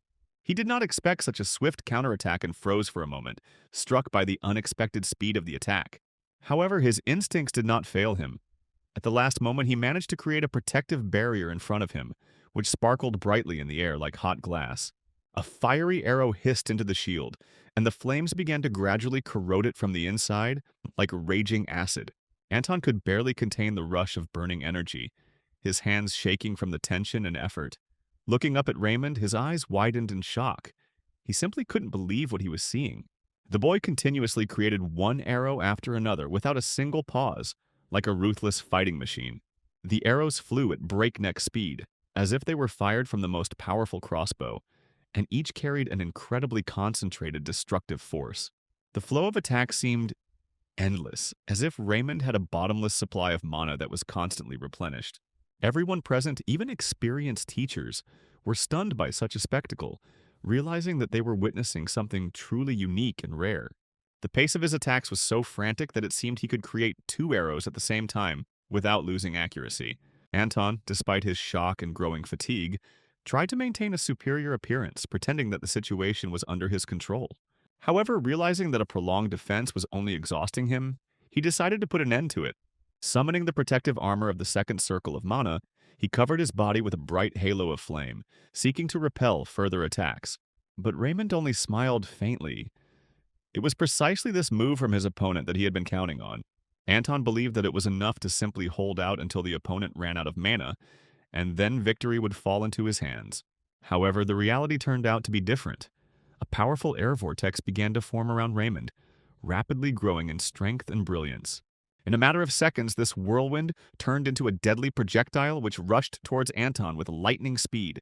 He was stunned and didn't even have time to react normally because he didn't expect such a sudden change in the elements. It turned out to be a special type of wind arrow that instantly analyzed the structure of his fiery armor and tore through it like thin paper, after which this arrow wounded Anton with all its force. The spectators in the stands erupted in enthusiastic cheers, debating whether this was really the same Raymond Russell they knew. Meanwhile, the judge, sensing that the climax of the fight was near, confidently walked towards the center where the other teachers were. And Anton was on his knees, breathing heavily and trembling from the unbearable pain that pierced every muscle and nerve in his body, like hundreds of sharp needles digging deep into his skin. He couldn't believe his own eyes and heart. The same weak and inconspicuous magician Raymond, who had been underestimated and despised for all these years, had just dealt him a crushing, merciless defeat.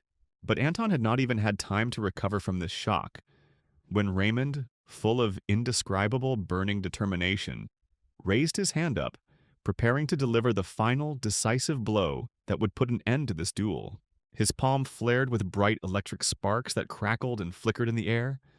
He was gathering all the accumulated magic, preparing to unleash a powerful lightning strike that would destroy his opponent instantly. And, concentrating all his strength in one impulse, Raymond threw a bolt of lightning straight into Anton's stomach, and he, as if from a powerful explosion, flew back several meters and fell to the ground with a dull, painful thud. The pain that tore at him from within was sharp and throbbing, and even though he was at the end of his strength, he had no intention of giving up. Barely holding back a groan, he gathered the remnants of his mana and tried to summon at least a weak spell that could at least slightly save him from final collapse. But Raymond turned out to be much faster. Like a relentless element, he continued his merciless attack, leaving no chance for retreat. Every punch he took was filled with memories of the years of humiliation, mockery, and pain he had endured from those who now sat in the audience, pushing him to the limit but not breaking him. The referee, seeing that the situation was getting out of control, loudly shouted the order to immediately stop the fight, as further continuation could have serious consequences. But Professor Hubert, closely following every movement in the arena, decisively intervened and urged the judge not to rush, asking him to look at the events more closely. This duel had to continue. The judge, though doubtful, turned his gaze to Raymond and was deeply shocked by what he saw. The boy's entire body was covered in a shining layer of mana, resembling knightly armor but not made of iron or steel but woven from pure light, energy, and strength. The professor himself could not fully understand how the boy had achieved such a level of mastery. He had done it completely on his own, without the support of mentors, without any special privileges or chances of success, but he had still broken through. Raymond's eyes shone with deep pride. He had not just won the victory, he had won it with his own hands, without any help or mercy. However, rage still raged in his heart. Years of pain, humiliation, and injustice burned within him, with a fire that would not let him stop or give up. Only a few minutes passed, and Anton, exhausted and broken, was already lying unconscious on the cold, cruel ground, knocked down by the final, crushing blow. The students and teachers who witnessed this scene froze in complete amazement and silent admiration. None of them expected such an unexpected and dramatic ending. Many people couldn't believe how someone who had been considered a loser for years suddenly turned out to have such incredible strength and will to win. Suddenly, the silence was broken by the cold, slightly irritated voice of Professor Hubert, who sharply asked why everyone was delaying the official announcement of the results. After all, the long-awaited moment had come when the names of the winners of this tense battle should have been recognized. The judge, having no other choice, was forced to submit to this decision. Loudly and clearly, with all due solemnity, he announced, "The winner is Russell Raymond." A new feeling blossomed in Raymond's chest at that moment, a true, deep pride that he had never felt before and that filled his soul with incredible strength. The referee had already taken a few steps towards him, as was customary, to invite the winner to leave the arena. But Raymond beat him to it, declaring in a sharp and firm voice that he was not finished yet. According to the rules of training fights, the winner has the right to challenge the next opponent, unless he refuses to continue the fight. Those who had mocked and ridiculed him for years suddenly felt a cold fear run down their spines. They were clearly aware that they could become the next targets. Without hesitation, Raymond pointed his finger at one of them, choosing the next target for his rage and desire for justice. The battle continued. His goal wasn't just to win. He wanted to prove to everyone that all their bullying and humiliation had been a huge mistake, and that he was ready to go further, much further than they could ever imagine. And while the arena was buzzing with noise and excitement, after another brilliant victory, in the cozy office the professor was looking through the records with interest and slight surprise. Raymond already had 14 victories in a row, which spoke of his incredible potential and strength. He could not hide his sincere admiration and simultaneous deep surprise at how subtly and insightfully Daria Snow White felt in him, this rare and truly unique talent that distinguished him among hundreds of other students. She saw it in just one brief, almost piercing glance at Raymond, a magic filled with a purity and power that most students at the academy did not possess. On the one hand, the professor was sincerely happy about his rapid development, because he saw in it not just power, but the true potential of a great master capable of changing the course of history. But on the other hand, his mind was constantly playing with disturbing thoughts. How, in such a short time, had this guy been able to reach such incredible heights that seemed unattainable even for the most experienced magicians? It seemed like a true miracle, an almost superhuman feat that went far beyond the limits of ordinary human understanding and perception. Meanwhile, after a grueling day filled with hard training and difficult challenges, Raymond returned to his modest apartment, dreaming of finally finding peace and regaining his strength. Just then, an unexpected message awaited him, which instantly filled his heart with a new, bright hope. The mission was accomplished, and a small but extremely impressive artifact appeared in his hands. A strange object that stored all the awards and achievements gained during the last trials. Slowly, with trepidation and respect, he reached inside the artifact, feeling his fingers touch something cold, mysterious, and yet full of power. When he extended his hand, his eyes widened in surprise. In the palm of his hand lay a strange, ancient map, on which were depicted many mysterious signs and symbols, beckoning with their mysteries. Along with the map came a new task, a mysterious mission directly related to the unknown location marked on the map. Accomplishing this mission promised to open the way for him to the third circle of mana, a long-awaited level of power that had remained unattainable and fabulous for him in his past life. However, the map proved extremely difficult to understand.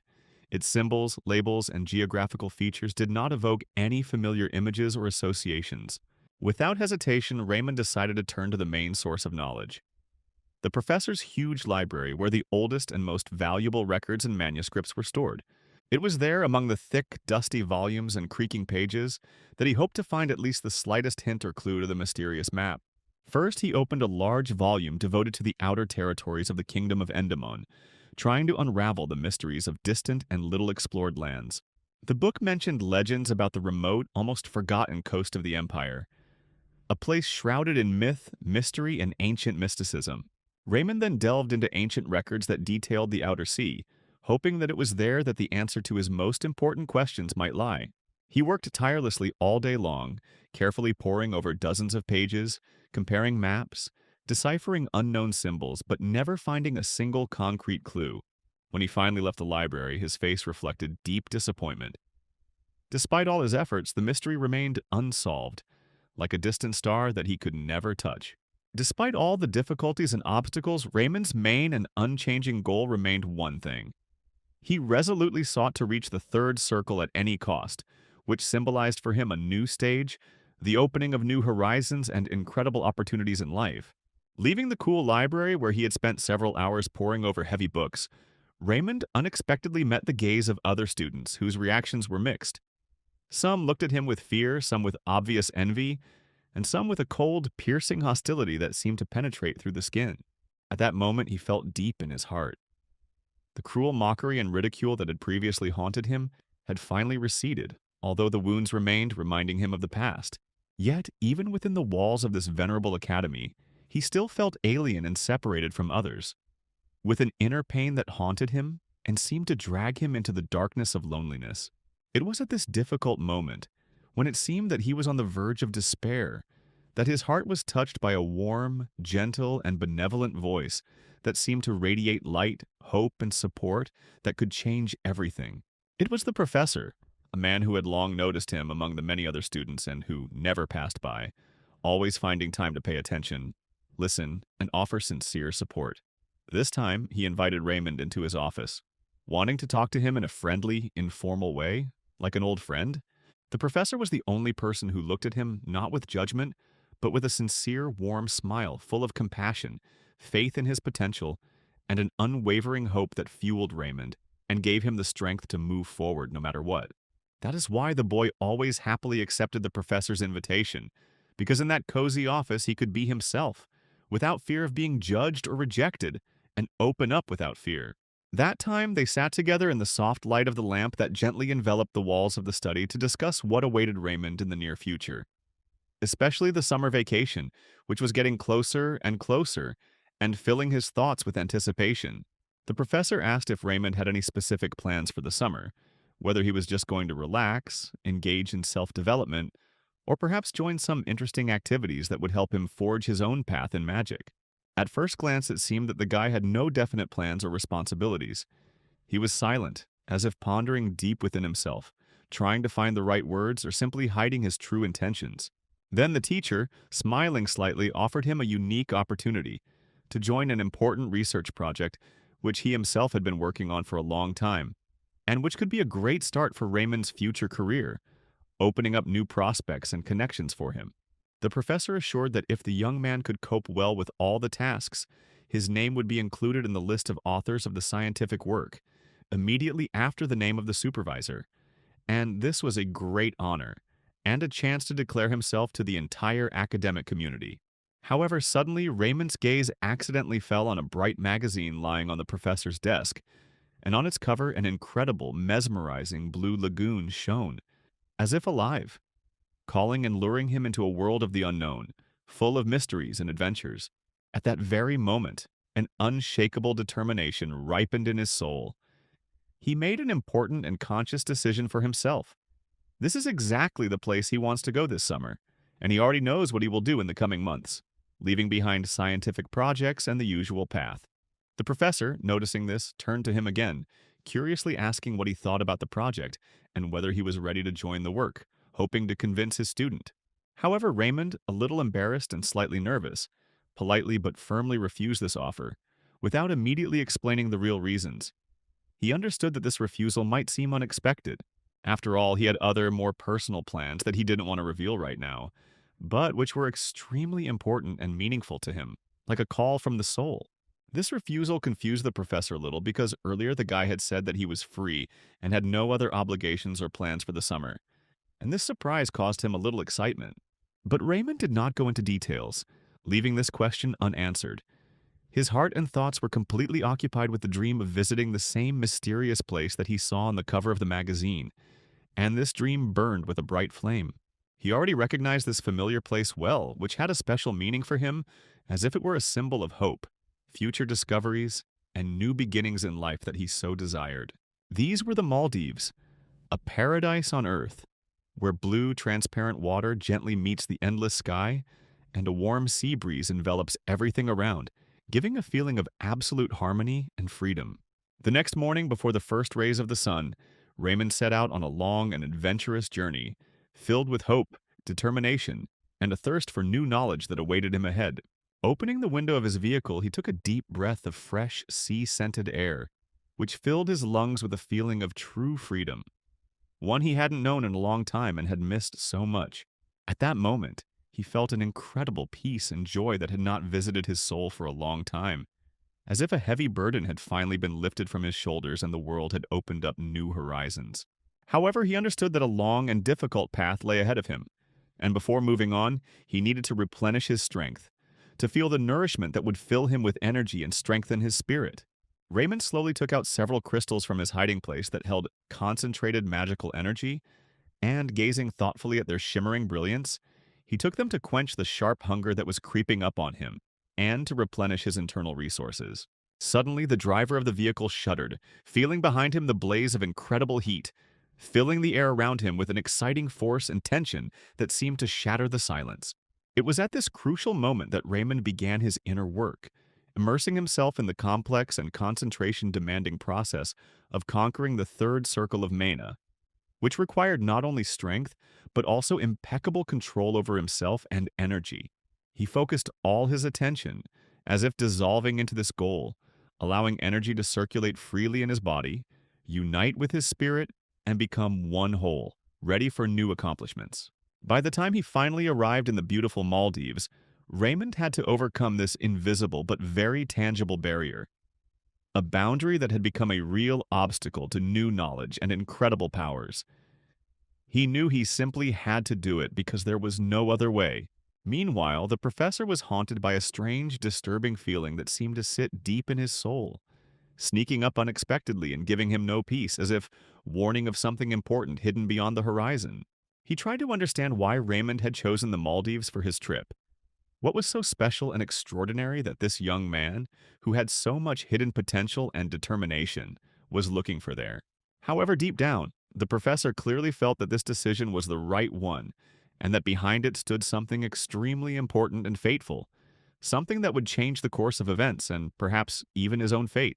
After all, it was on these paradise islands, where the smoothness of the sea merges with the endless sky, that the fiery Lady Daria lived, a strong, mysterious, and wise magical personality whom Raymond fervently sought to reach, seeking answers and inspiration. As the first morning star gently shone over the endless turquoise waters of the Maldives, Daria Snow White enjoyed a short but much-needed break. She lay on the couch of her island, gazing at the picturesque landscapes that reminded her of her hometown, bright, lively, full of magic, warmth, and pleasant memories. She couldn't remember the last time she could afford such true peace, just to take a deep breath of fresh air, not thinking about politics or the constant combat challenges that never left her for a minute. For too long, her time had been consumed by numerous speeches at magical conferences, defending the Empire from external threats, and endless research into energy manipulation that exhausted both body and spirit. In addition, she daily taught a new generation of chosen, young, and talented magicians who were just beginning the difficult and thorny path of learning magic in themselves. Every day, Daria gave lectures, immersing her students deeply into the secrets of the 8 circles of mana, gradually revealing to them the depths of what magic really is and how to truly wield its power. The students, holding their breath, caught her every word, captivated not only by her knowledge but also by the powerful energy she radiated, which was impossible not to feel with all their hearts. The first circle, as she often repeated, is the boundary when the magician first feels the pressure of the surrounding world, beginning to prepare to enter the 9th, final stage, the final transformation and the highest level of mastery. The second circle symbolizes the completion of the most difficult trials of the 6th circle.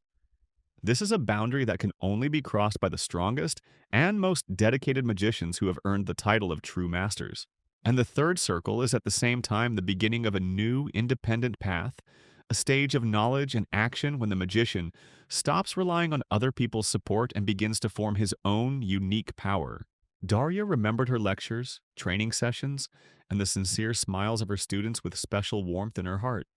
But one question was buzzing restlessly inside her that kept her awake for long nights. One thing was constantly on her mind. How was Raymond feeling? Whether everything was okay with him? Whether he was ready for what lay ahead? Because there were difficult trials ahead that would require all his strength and willpower.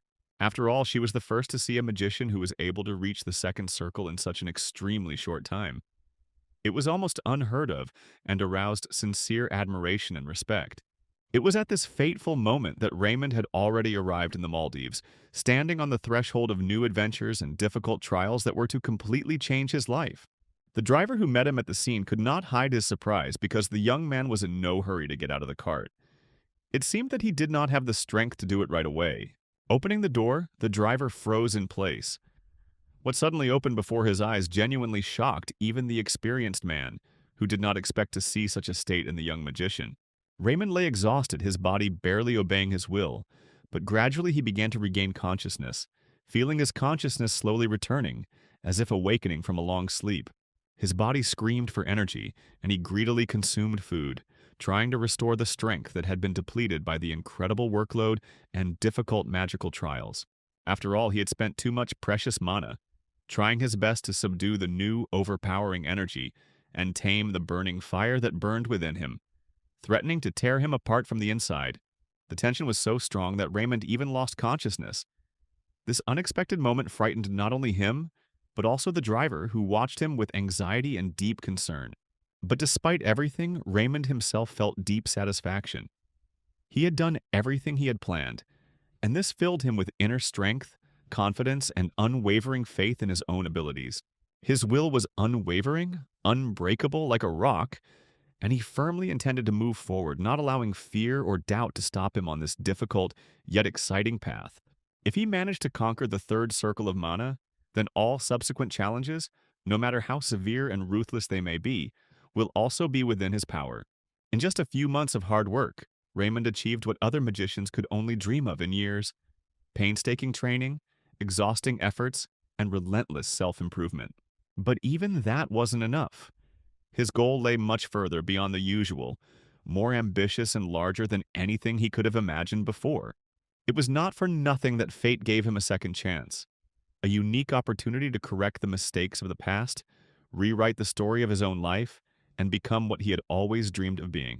However, despite all his determination and strength of spirit, he still did not fully understand where he should go next, what path to choose in this vast world with so many unknowns. Suddenly, he heard the voices of tourists and the enthusiastic tone of the tour guide, who told vivid stories about the ancient city, which aroused his curiosity. Raymond quietly joined the group, eager to listen further.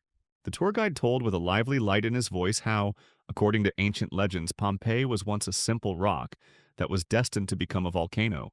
But something strange happened. It was in this very place that mythical creatures appeared, forever changing the course of events and the nature of the land. Raymond instantly understood. It was probably the presence of the majestic dragon that radically changed this land, giving it new strength and mystery. In his world, only one creature could have such power: the great ancient red dragon, a symbol of strength, wisdom, and unbreakable will. And it was this dragon that he was looking for, the source of his strength and inspiration that helped him move forward. But instead of listening to the story to the end, Raymond quietly and imperceptibly disappeared from the group, leaving behind only a faint trace in the warm rays of the sun. He disappeared among the tall palm trees and soft, warm sand, and no one even noticed how the silent boy, searching for his own path, had disappeared.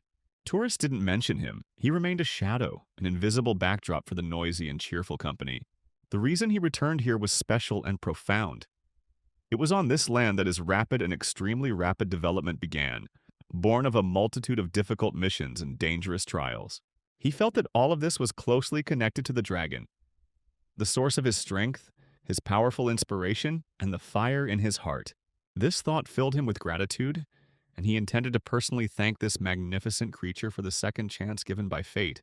Suddenly, the map he was holding tightly in his hands began to slowly crumble into small, shining golden particles, as if coming to life in his palm.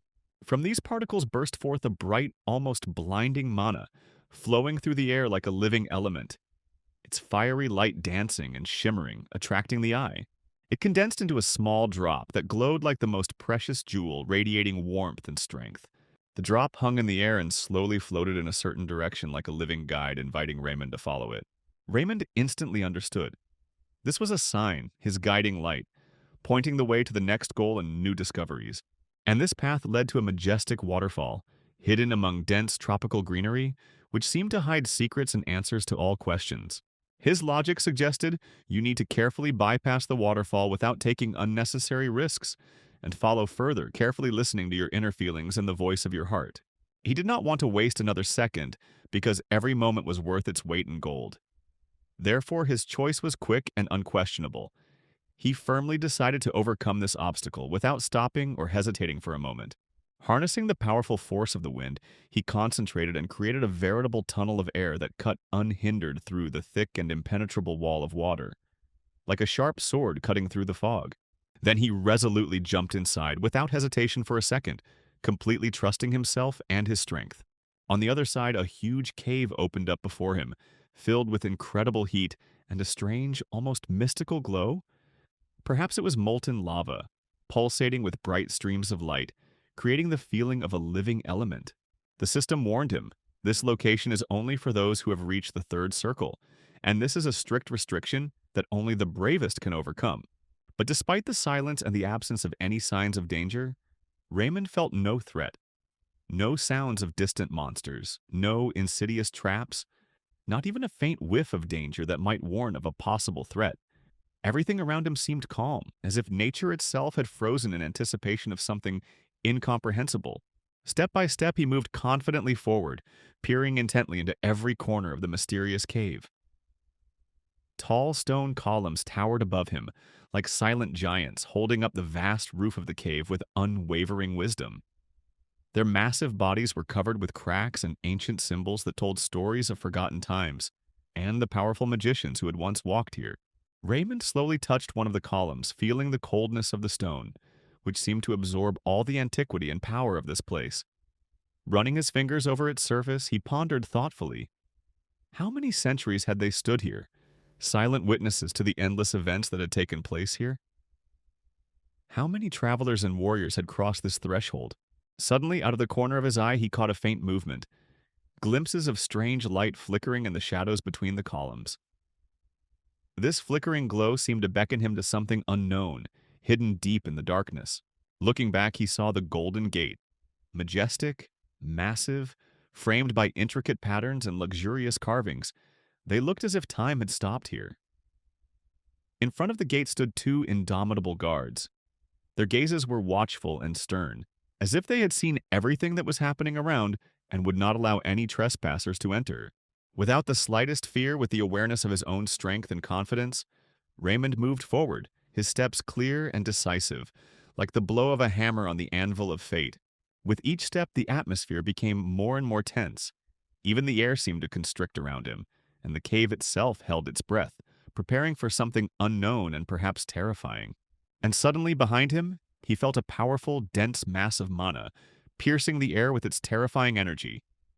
It was so dense that it seemed as if the darkness itself had come to life and threatened to devour him at any moment.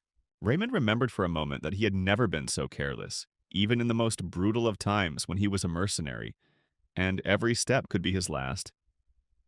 The greatest danger lies in the calm before the storm, and he knew this better than anyone else. After all, when there is no noise, monsters, or any sounds, it can only mean one thing. You have stepped into predator territory, where the threat lurks in silence, and just one mistake can cost you your life. Looking back, Raymond saw a huge Komodo lizard, its skin glistening as if carved from stone, its eyes glittering as if it were watching his every move. Its powerful jaws slowly opened, revealing rows of razor-sharp teeth. The monster gave him no time to think. With lightning speed, it rushed into the attack like a deadly shadow obscuring the light. But Raymond was ready. His reaction worked instantly, like lightning, and he had time to react, preventing the monster from seizing the initiative. He jumped sharply to the side, avoiding the fatal blow that could have ended his life in an instant. He felt adrenaline pulsing through his veins, every nerve in his body tense to the limit. Before him stood a creature that only two full squads of elite mercenaries united in mortal combat could handle. Its strength, speed, and endurance were extraordinary. At that moment, Raymond realized that the fight would be unequal and merciless, and the best thing he could do was run for his life. Without time to think, he instantly decided to use the Awakening the Mummy spell, a complex and cunning technique that was supposed to distract the monster and give it a chance to escape. At the same time, he began to prepare the Lightning Bolt spell. He clenched his fingers, gathering all his internal energy, filling his palm with concentrated power, ready to explode at any moment. The lizard noticed the movement and, with its mouth open, pounced on him again, leaving no chance for error or retreat. But Raymond was ready. The arrow's energy pulsed in his hand, ready to explode and destroy the threat. He cast a spell. The arrow flew out with a loud explosion of light and a powerful sound, like thunder, that shattered the silence of the clear sky. The charge hit the monster directly in the nostril, releasing a powerful electrical discharge that pierced the lizard's entire body, paralyzing it for a few precious seconds. This electric shock was unexpected and devastating for the monster, giving Raymond the long-awaited time to escape.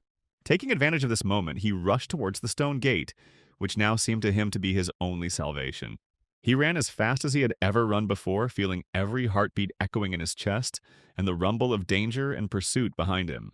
But suddenly his path was blocked by mysterious guardians, huge creatures made of magic and stone, who made a single demand: to prove their worth with the help of magic. This surprised and outraged Raymond. Aren't gates supposed to protect against threats, not pose additional challenges to those already trying to pass through them? While he was trying to unravel their intentions and find out what tests and demands these mysterious guards were putting before him, the lizard was already inexorably approaching, practically catching up with him, leaving no chance of escape or avoidance. At this crucial moment, it became clear to him he would not be able to escape the battle. The trials had already begun, and now he would have to fight without any chance of retreat. Raymond hesitated for a long time, feeling the pressure of responsibility and fear of the unknown, but in the end he made a firm and conscious decision. Not to retreat or hide from danger, but on the contrary, to fight, win, and continue on his path to new achievements. Gathering all his strength, Raymond took a deep breath and focused his inner mana, gathering it in the deepest recesses of his spirit. He channeled the energy into a point of concentration as if forging a magical arrowhead, a bright, burning, and hot arrow of fire, glowing with living flame, ready to tear apart any obstacle in its path. His eyes were burning with determination, the light of magic reflected in them like fire in the darkness, and he himself felt an unshakable confidence in his abilities. Gathering his will into a fist, Raymond bravely rushed forward in a swift attack, leaving himself no chance of defeat or doubt. Suddenly, the stone in the gate began to fill with soft but strong vibrations, as if it was breathing the most powerful mana energy, which burst out in waves, pulsating and filling the space around it with extraordinary power. This incredibly powerful aura of mana caused real fear in the monster, which suddenly stopped its movement, as if sensing an imminent threat looming over it. The lizard was backing away, its gaze becoming tense and anxious, its movements more cautious. The monster was clearly beginning to show signs of the fear that had previously seemed invincible. Raymond watched the change in the opponent's behavior with amazing astonishment, not understanding at first what exactly caused this turn of events and why the monster suddenly stopped attacking. But suddenly the lizard raised its head and its eyes instantly shone with understanding. Suddenly she abruptly placed her paw on the ground, causing powerful shocks that spread in waves, causing the ground to shake and the air around her to fill with a heavy, viscous tension that seemed almost material. But surprisingly, after this strong gesture, the giant creature suddenly stopped and did not make any more movements, as if in thought, as if its control over the situation had suddenly wavered, or it had lost the will to continue the attack. On the contrary, the monster slowly bowed before Raymond, showing a sign of respect and recognition of his strength and dignity. Raymond was left shocked and even a little confused.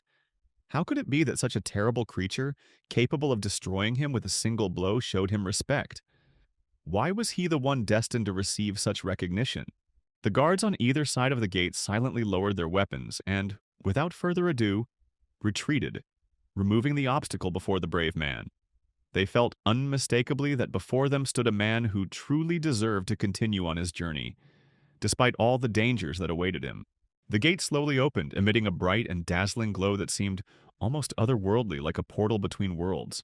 The light was so intense that Raymond couldn't stand it and felt his consciousness recede. He lost consciousness. When he woke up, he felt a throbbing, sharp pain in his head that kept him awake and made every breath difficult. Opening his eyes, he at first couldn't believe what he saw.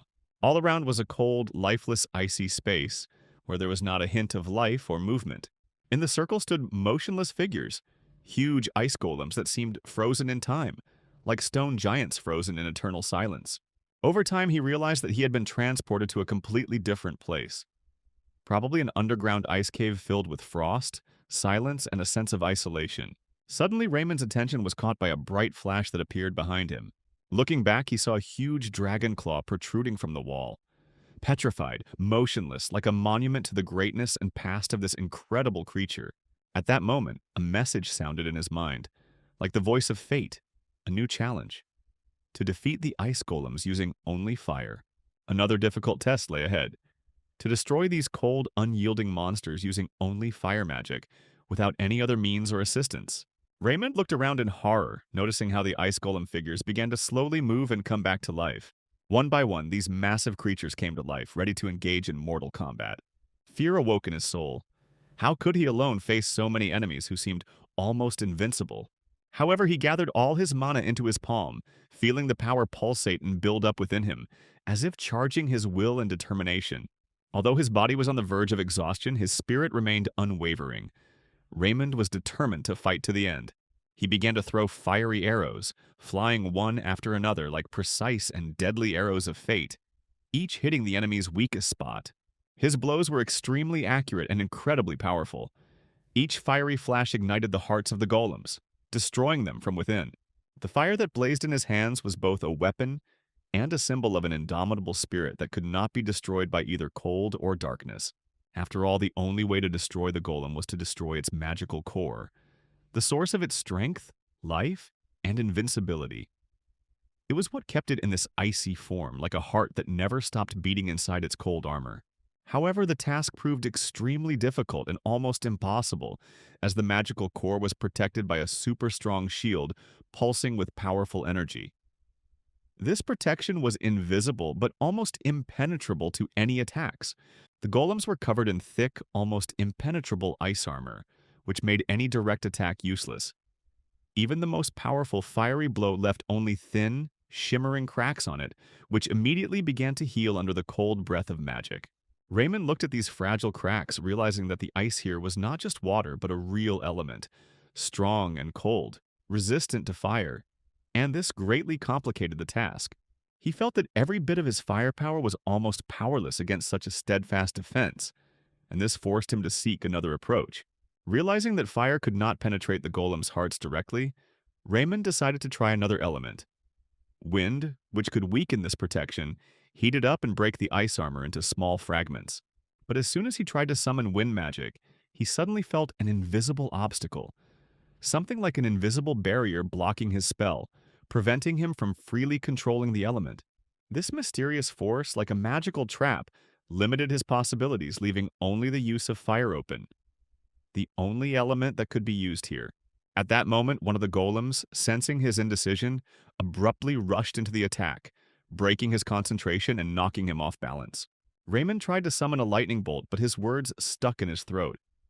The magic refused him, as if the very nature of this cave did not want him to use another element. The spells did not come out of his lips. The energy seemed to freeze inside, giving no way out. It was a moment of powerless attempts and despair. The golem lunged straight at him with unprecedented force, delivering a powerful punch that nearly knocked Raymond off his feet. Barely managing to dodge, jumping aside to avoid the fatal blow, his body was still injured, and a sharp pain shot through his muscles and bones. However, the pain did not break his spirit. On the contrary, it reminded him that this was only a test and that he must hold on to the end. It was then that Raymond remembered the strict rule of this test. It could only be passed with the help of fire magic, without any extraneous elements or tricks. He realized that the magical barrier around this cave prevented him from using other elements, limiting him to the only way: fire. The golems did not give him any peace. They rushed to the attack again, and one of them struck with such force that Raymond flew several meters in the air and then hit the cold ground hard. Enemies surrounded him on all sides, creating a real trap, seemingly with no chance of rescue or escape. But despite the pain, injuries, and danger, he did not give up. An unbreakable determination burned in his eyes that was stronger than any fear or weakness. Clenching his fists, he began to search for a way out of this hopeless situation, searching his heart and mind for any opportunity for maneuver. And then Raymond made an extremely risky and bold decision: to use a pillar of fire, one of the most powerful and dangerous spells in the art of fire magic, which only the strongest magician could summon. Although it seemed almost impossible and the price of failure could be fatal, he was willing to risk everything to achieve victory and continue on his path. Even though there were twice as many enemies and they were several times larger than him, Raymond believed in his own strength, in his fire, which could melt even the iciest resistance. He relentlessly shaped streams of mana, transforming them into fiery arrows that burned in his hands like veritable pieces of pure sunlight. With these arrows, he fired relentlessly at the golems, accurately hitting their magical cores, delivering deadly blows one after another, each shot strengthening his hope and confidence. Finally, after a series of powerful shots, a huge explosion tore the sky apart, shaking the earth so violently that it seemed as if nature itself stood up to watch the battle. Using the golems against each other, Raymond fought his way through the crowd, maneuvering between the colossal monsters and moving towards the main objective, the central core. His goal was clear and unwavering: to reach the heart of the enemy and deliver a decisive blow that would destroy them once and for all. And finally, having found himself very close to the pulsating core, he, without any hesitation, fired a flaming arrow at it, containing all his strength, will, and magical energy. The power of the explosion caused the golems to lose consciousness, falling to the ground and shattering into numerous fragments that glittered in the light. However, there were still two giant golems ahead, who were not going to stop their attack and rushed forward with furious aggression. His mana reserves were rapidly depleting, and Raymond understood that without a new, more effective strategy, he would not be able to finish the battle. But he wasn't going to give up. On the contrary, he was feverishly looking for a way to defeat two enemies at once with a simultaneous powerful attack. He needed a radical, unconventional approach, something unexpected that could give him an advantage even in this critical situation. He was well aware that breaking through the thick, almost impenetrable ice armor of each golem required not just strength, but a colossal concentration of all his magical energy. So he decided to focus all his mana on one point, gather it like a beam of light in a lens, and deliver a precise, powerful blow that could break through the ice shell and shatter the enemy's magical core. At this moment, an epiphany came to him. True strength is not in the amount of energy scattered around, but in the ability to concentrate as much as possible, to gather everything into one whole and direct it at the decisive moment. At first he backed away sharply, quickly but without panic, to buy time and cast the necessary spell without unnecessary obstacles that could destroy his concentration. And when the distance became safe, Raymond concentrated completely.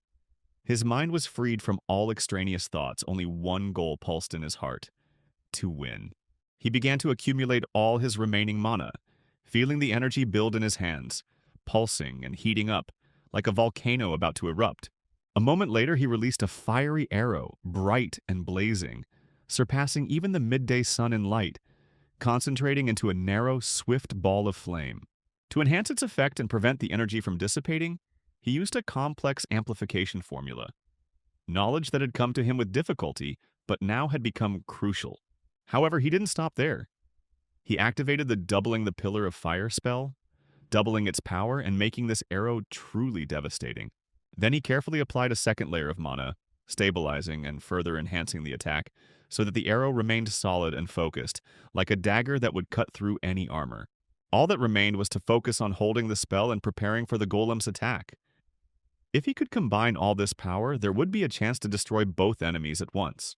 The final step was the creation of the energy compression formula, a technique that allowed for the compression of enormous power into a tiny but deadly charge.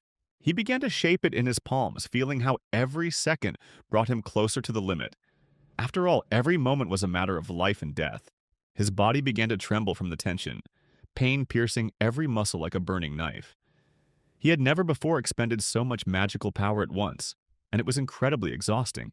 And it was at this most critical moment that one of the golems suddenly lunged at him, its massive arms swinging out, preparing a devastating blow capable of crushing a man.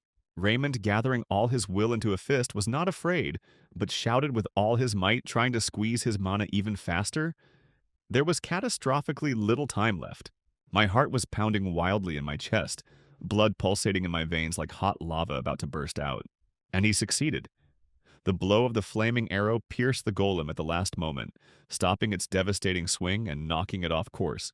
Moreover, part of the force hit another golem standing nearby, hitting its magic core and damaging its armor. Large holes formed in their chests where the magic cores had been, and their massive bodies began to fall to the ground, scattering into icy rubble and shards of stone.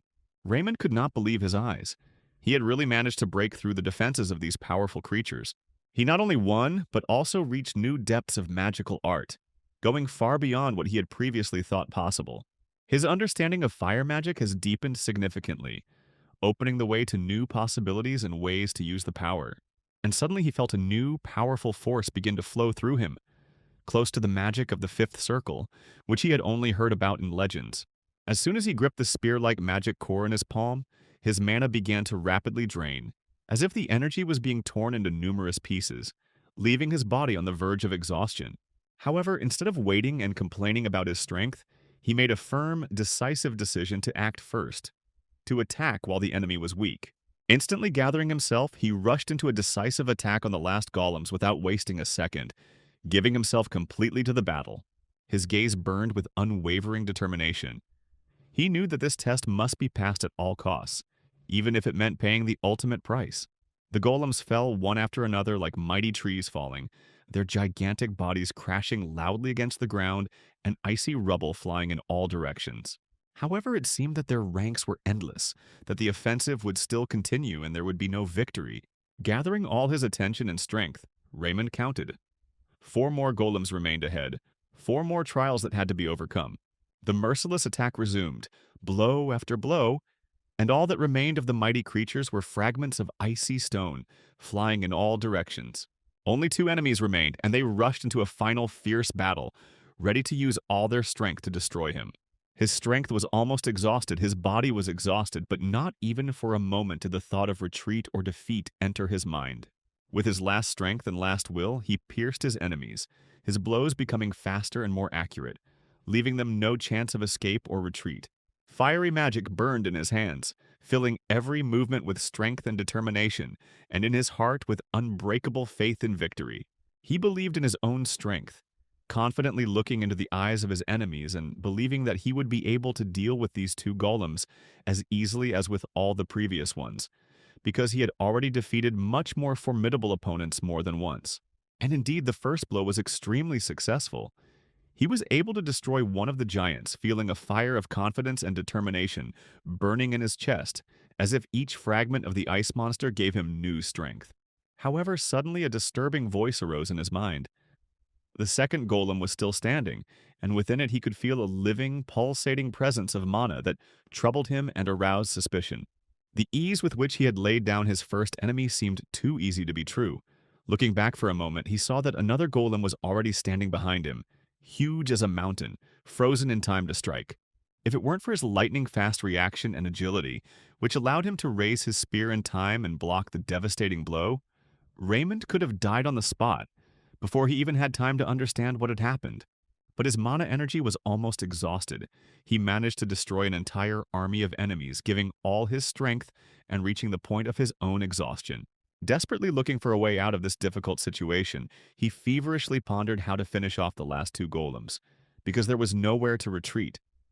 Behind him was an abyss, and ahead was only icy death. In despair and fatigue, he made the most extreme and decisive decision, to make a last, desperate attempt that could change the course of this bloody battle. Concentrating all the remaining mana in his palm, which was already barely holding on, he began to form an even more powerful fiery arrow, which emitted not just heat, but a real burning flame, capable of melting even the strongest ice. He took a deep breath and aimed. His goal was clear and distinct, to destroy both enemies at once with one powerful, stunning blow to end the battle. This was his last hope, his last chance to win where it seemed impossible to win. Gathering all his strength and will, he threw the arrow with such speed and force that it cut through the air like a spear and overcame any obstacles in its path, leaving a trail of burning fire behind it. Now all that remained was to wait, with bated breath, to see if his desperate move would actually prove successful, because even the strongest magic sometimes failed at the most crucial moment. Suddenly a thick fog rose around, instantly swallowing everything in sight. Nothing was visible, only the faint smell of sulfur and burning embers from the arrow. His heart was pounding wildly, as if the universe had entered a moment of calm before a storm. And only when the fog began to slowly dissipate did an incredible sight appear before his eyes. An arrow had passed through both golems, leaving them fallen, destroyed, and powerless. His vision began to dim, and his body swayed, treacherously losing strength. The exhaustion accumulated over years of training and battles was now taking its toll, covering him in a heavy wave. But even when the world around him began to dim and his consciousness teetered on the verge of fainting, he was certain. Victory had already been won because the fire in his heart had not gone out. With his last breath, he fell to the cold ground, completely exhausted but with a sense of triumph pulsing through every cell of his body. The mission was accomplished, and as a reward he received the forgotten horn of the king, an artifact of incredible power and ancient wisdom. As soon as Raymond lost consciousness, the king's forgotten horn began to tremble rapidly, emitting powerful pulses of mana that enveloped everything around. The chains that held him firmly chained to the pedestal snapped one by one with a sharp, piercing sound of metal breaking, as if the stone itself had yielded to his force. The next moment, the horn itself burst into flames. Flames engulfed its surface as if consuming and transforming it into something new, incomprehensible and incredible. The fire suddenly turned into a blinding, blinding light that spread around, filling the space with a brightness almost on a par with the midday sun on the hottest day of summer.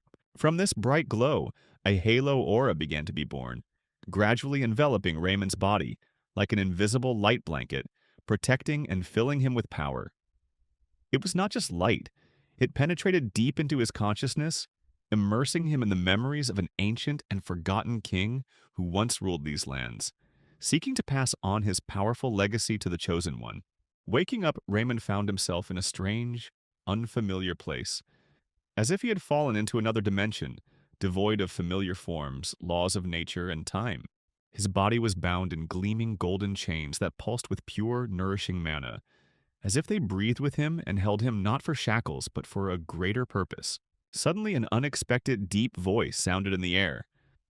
"This is the king's horn, not just a reward from a fire dragon." Raymond raised his eyebrows in surprise and was a little disappointed, because outwardly it looked like an ordinary artifact, not a grand trophy.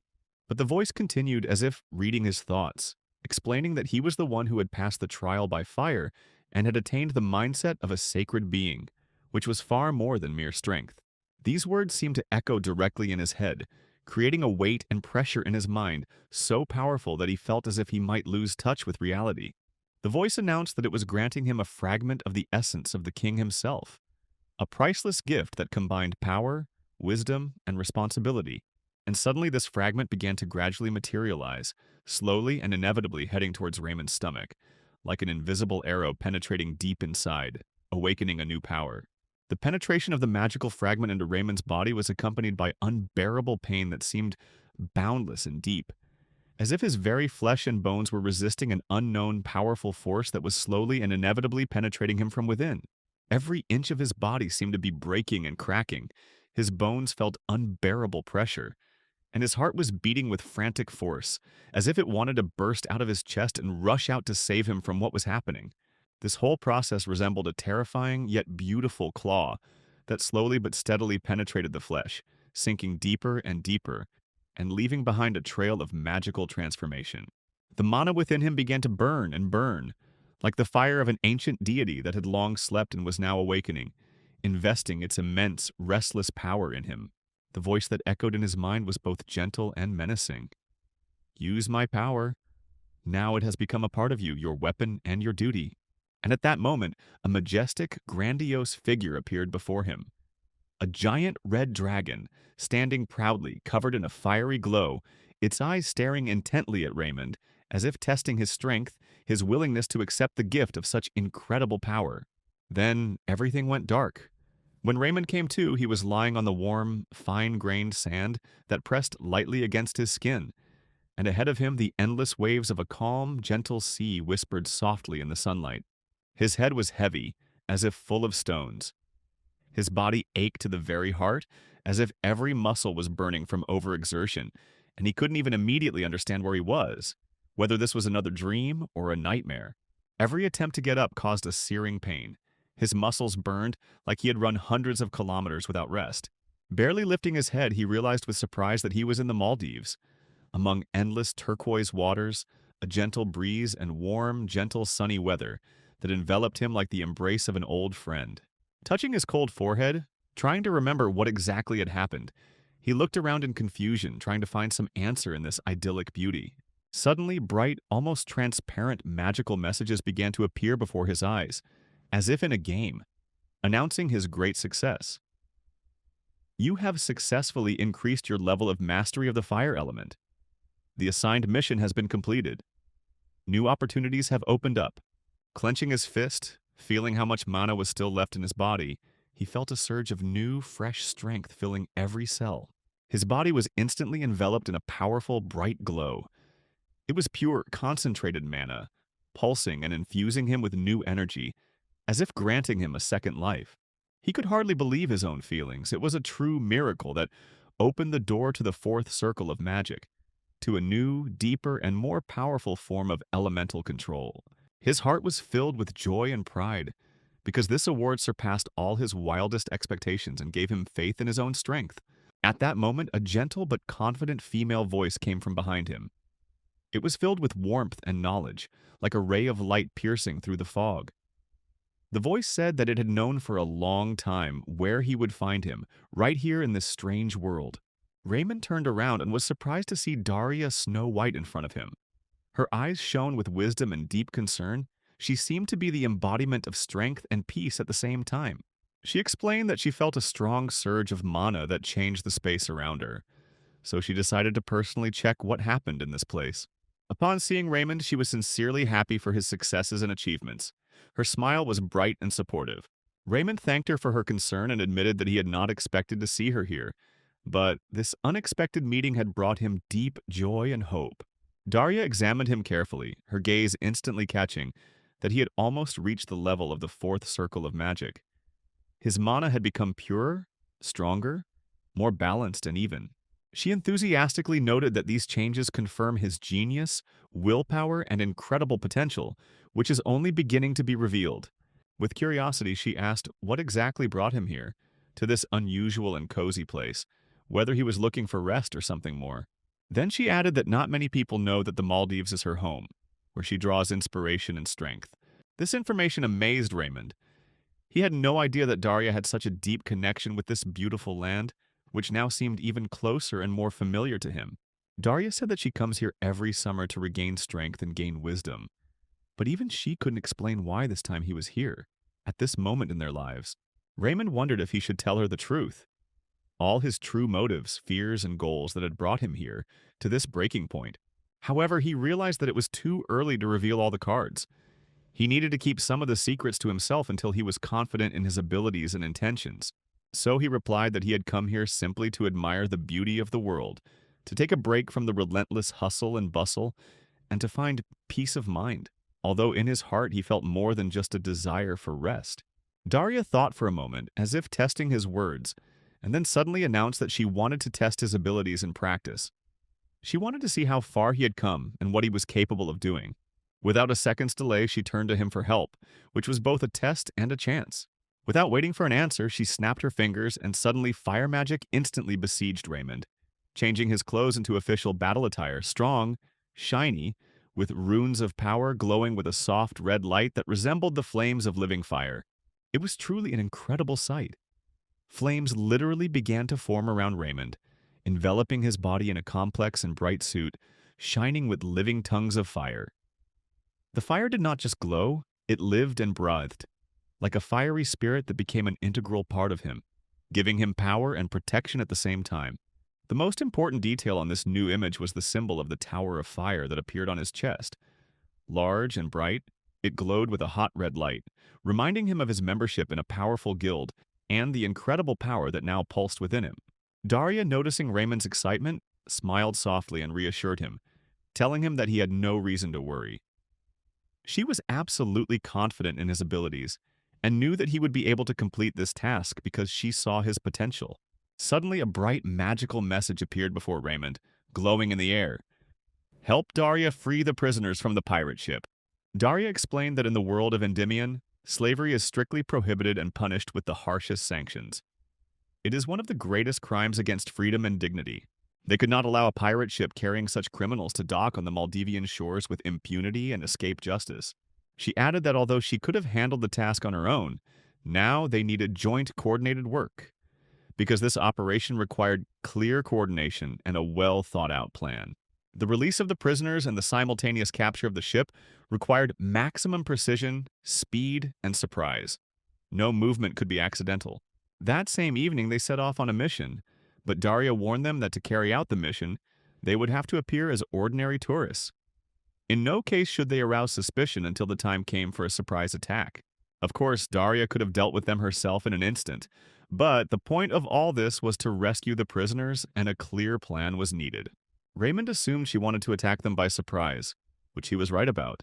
He thought the fact that she had chosen him was an honor for Raymond, and a sign that something truly special and unique was seen in him. But on the other hand, if she asks for help from other magicians, then thousands of magicians will come running to her, just one at a time, which meant that this task was much more than a normal mission. It was a true test of his abilities, willpower, and willingness to make decisions in the most difficult circumstances. While he was pondering all of Daria's words and trying to clear his mind, they had already approached the pirate ship where the prisoners were. Then they stopped abruptly next to him. But Daria warned him in all seriousness that what he would see on board might seem cruel and even terrifying. This scene was far from being for the faint of heart. She recalled that the path of a defender has always been difficult. It was their sacred duty to stand guard over justice, even when faced with darkness and suffering. With these words, Daria took a sharp step forward, her movements graceful and light, like a bird soaring into the sky. And indeed, in a moment, she flew sharply into the air. Her plan was simple but extremely effective: to distract the enemies with her brilliance and power while Raymond took on the most important task, freeing the prisoners. Her words echoed in Raymond's head for a long time. Meanwhile, she was already hovering in the air above the ship, preparing to carry out the plan. From a safe distance, she began to gather her strength, concentrating all the strength in every cell of her body, preparing for a powerful blow. Her eyes turned white as if illuminated by an inner fire, and her body was filled with a powerful surge of mana, making her practically invincible and extremely dangerous to enemies. And in a moment of absolute silence, when nothing around gave away any danger, she shouted sharply and loudly that it was Raymond's time.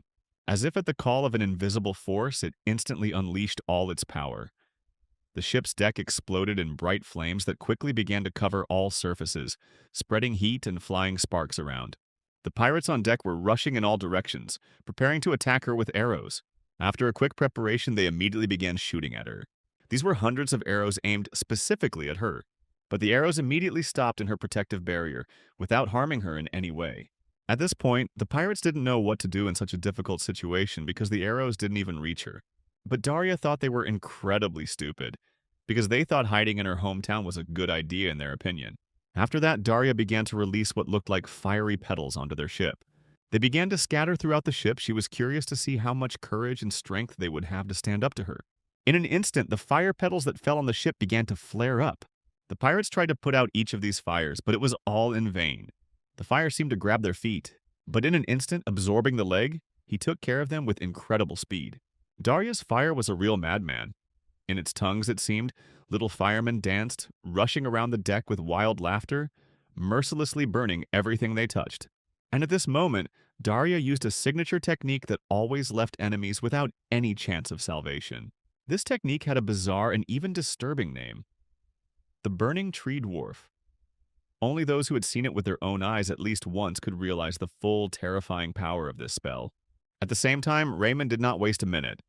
His movements were fast, coordinated, and ruthless because every second could be decisive and change the course of events. With one powerful, jerky leap, he found himself aboard the ship, completely focused on one single goal: to fulfill all of Daria's orders, even if it cost him his life.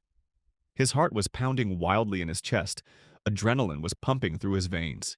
Every movement was precise and focused, as the realization of the importance of the task tightened his will, leaving no chance for retreat. But as soon as he raised his head up, he froze in place, as if time had stopped. A picture opened before him that struck him to the depths of his soul and brought him to the brink of admiration and fear. Everything around was ablaze with bright flames that spread quickly and furiously, devouring the wooden deck that a few moments ago he had trusted as a solid and unbreakable foundation. Looking closer, he saw that it was not just flames, but little firemen. He was stunned and fascinated at the same time. He had never before seen Daria's magic in such a primal, uncontrolled force, which seemed to live a life of its own and not subject to any restrictions. After all, this magic has long become a legend among magicians and ordinary people. Once Daria destroyed an entire castle to the ground, leaving not a single stone crumb of it. And it was he, an ordinary student, who was accidentally brought to this place and time by fate, who had the incredible happiness and at the same time the horror of witnessing such a grandiose spectacle that was etched in his memory forever. But suddenly he saw with his own eyes how a fiery man grabbed one of the pirates by the leg. But in an instant, the body of the same pirate began to burn with incredible speed. When Raymond saw the enemy's body literally engulfed in flames and it instantly burst into flames, he was so stunned that for a while he lost his orientation and forgot about everything that was happening around him. But he was not the only one. Everyone on the ship witnessed this terrible spectacle and froze in terrible tension and fear, unable to take their eyes off the burning body, which was turning into a pile of black coals. But despite the shock and fear, Russell did not allow himself to give in to emotions and become confused. He instantly remembered the important task that Daria had assigned him, and realized that any doubts or fears were a luxury he could not afford right now. All thoughts were focused on immediate action, because at stake were not just the lives of individual people, but the outcome of an entire case on which the safety of a much wider community depended. Meanwhile, alarming sounds began to come from the depths of the ship. Distant screams, restless stomping of feet, the rumble and clank of metal. All of this resembled a harbinger of the approach of a new, even greater danger. One of the guards who had been keeping a close watch on the prisoners noticed that the chandelier hanging above his head suddenly began to sway eerily. His heart sank, a clear sign of the instability of the situation on the ship, and he felt a cold sweat break out on his forehead. Those in the metal cages felt these changes as if their survival instinct had awakened, and they began to scream louder, breaking free and fighting against the bars. Their eyes shone with hope, realizing that the ship had been attacked by enemies, and this might be their long-awaited chance for release. But the guard, realizing that he might lose control, abruptly set about suppressing even the slightest spark of hope in the prisoners' hearts. He walked around the cages, menacingly waving his sword, threatening and frightening each of them. His cold and muffled voice echoed over the deck, making hearts freeze. Any attempt to escape would be punished in the most cruel way, and no one would leave this dungeon alive. He explained in detail and cruelly that escape was impossible, and that anyone who dared to do so would face death. And his every word weighed on the soul, intensifying the prisoner's sense of hopelessness. But at the most critical moment, when the guard was most confident in his power and control over the situation, he was suddenly grabbed by the neck from behind. The surprise froze him in complete immobility. He didn't even have time to make a sound. The attacker turned out to be Raymond, a young man who had proven more than once that he was not afraid to take risks. And now, without hesitation, he used lightning magic, aimed directly at the enemy's body. The electric discharge that cut through the darkness instantly made the guard clench his teeth convulsively from incredible pain. His muscles began to contract uncontrollably, and his eyes filled with horror. With each passing second, the guard felt as if an inner fire had ignited within him. His skin darkened, becoming almost black. His breathing became heavier and rarer, as if life itself was slowly fading away. Raymond, firmly knowing that no one was rising from above and that it was time to act decisively, released the guard, confidently preparing for the next steps. Inside the cages, those who had almost lost hope could no longer contain their emotions. Their voices rose in a mighty scream that filled the entire space of the deck, like the sound of freedom returning to them after a long darkness. These desperate cries from the cages pierced deep into Raymond's heart, awakening in him a burning fire of determination. Every sound was a cry for help, for freedom, for life that fought even in the darkest captivity. In his chest boiled a desire not just to save these people, but to defend their dignity, to protect those who had almost lost hope. Despite the intense inner tension, fear, and excitement that threatened to paralyze his mind, Raymond managed to pull himself together. He took a deep breath, gathering his will into a fist, and in a calm but firm voice addressed the prisoners. "Remain calm. Don't lose your heads. The time to act will soon come. We will choose the right moment, and then we will free you all." His words, filled with confidence and strength, were a real breath of fresh air for the prisoners. Long months of hopelessness and suffering receded for a moment, and a spark of hope was ignited in their hearts that still flickered even in the darkest days. Meanwhile, Russell looked around the narrow, cramped room where the prisoners were held. The walls seemed to hang over them, squeezing the space and turning this cell into a veritable hell. Damp, cramped, dark, filled with despair and pain. But the biggest blow to him was what happened next. Among these unfortunate people were very young children, defenseless, scared, with tears in their eyes, not understanding why they had been taken from their families and kept in such a terrible place.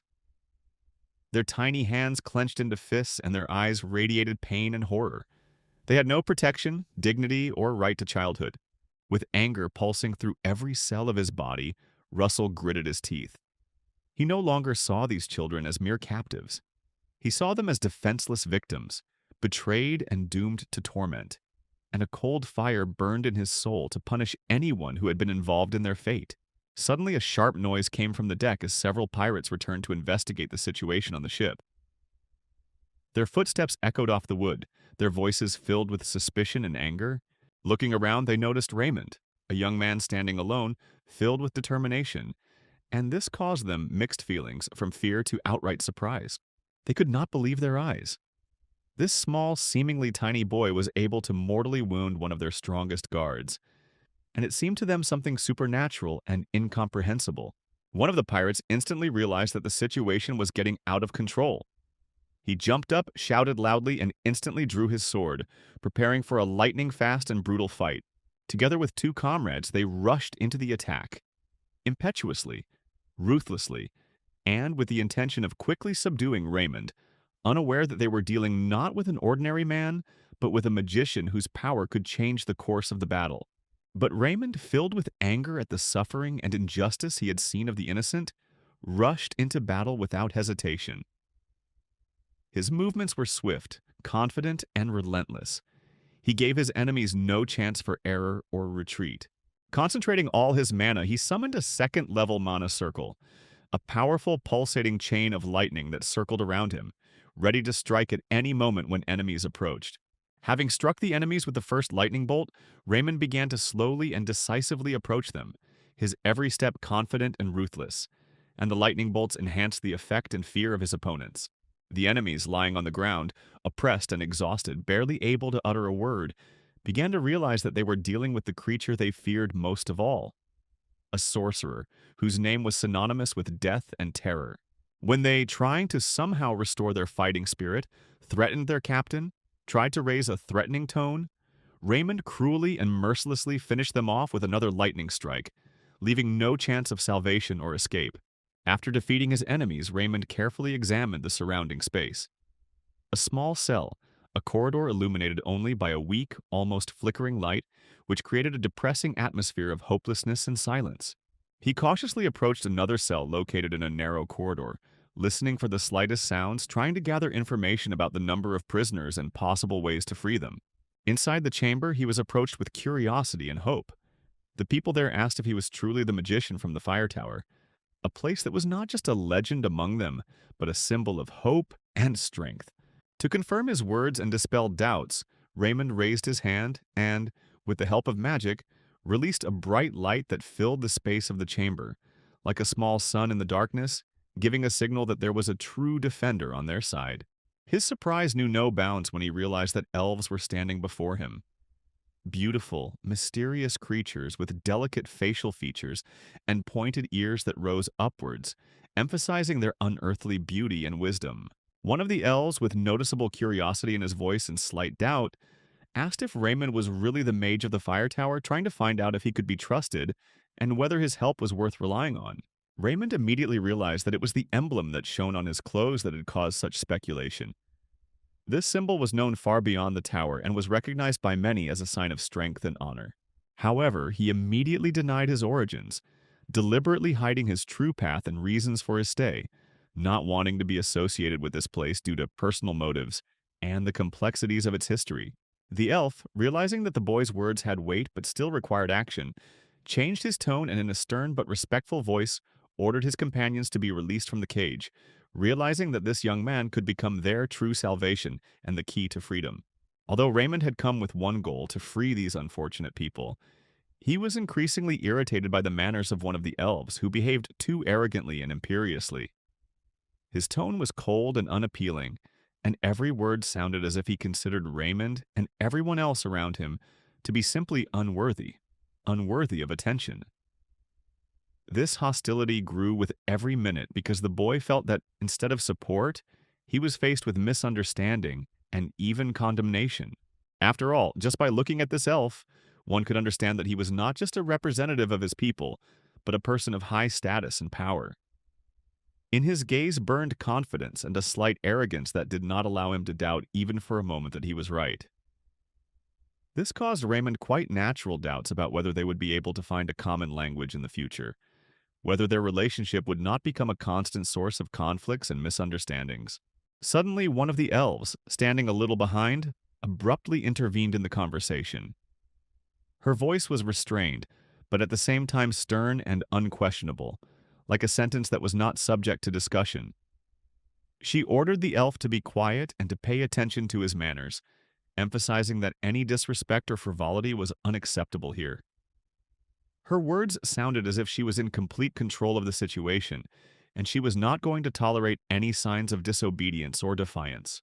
This sudden harsh tone surprised everyone present. After all, this elf always seemed reserved, polite, and wise, but then suddenly she seemed to change her face. She became stern, even a little threatening, as if she had turned into an unwavering guardian of order and justice. Raising her head and looking straight into Raymond's eyes with ineffable confidence, she firmly declared that the boy was no ordinary human being, but a being far greater and more complex than anyone could possibly imagine.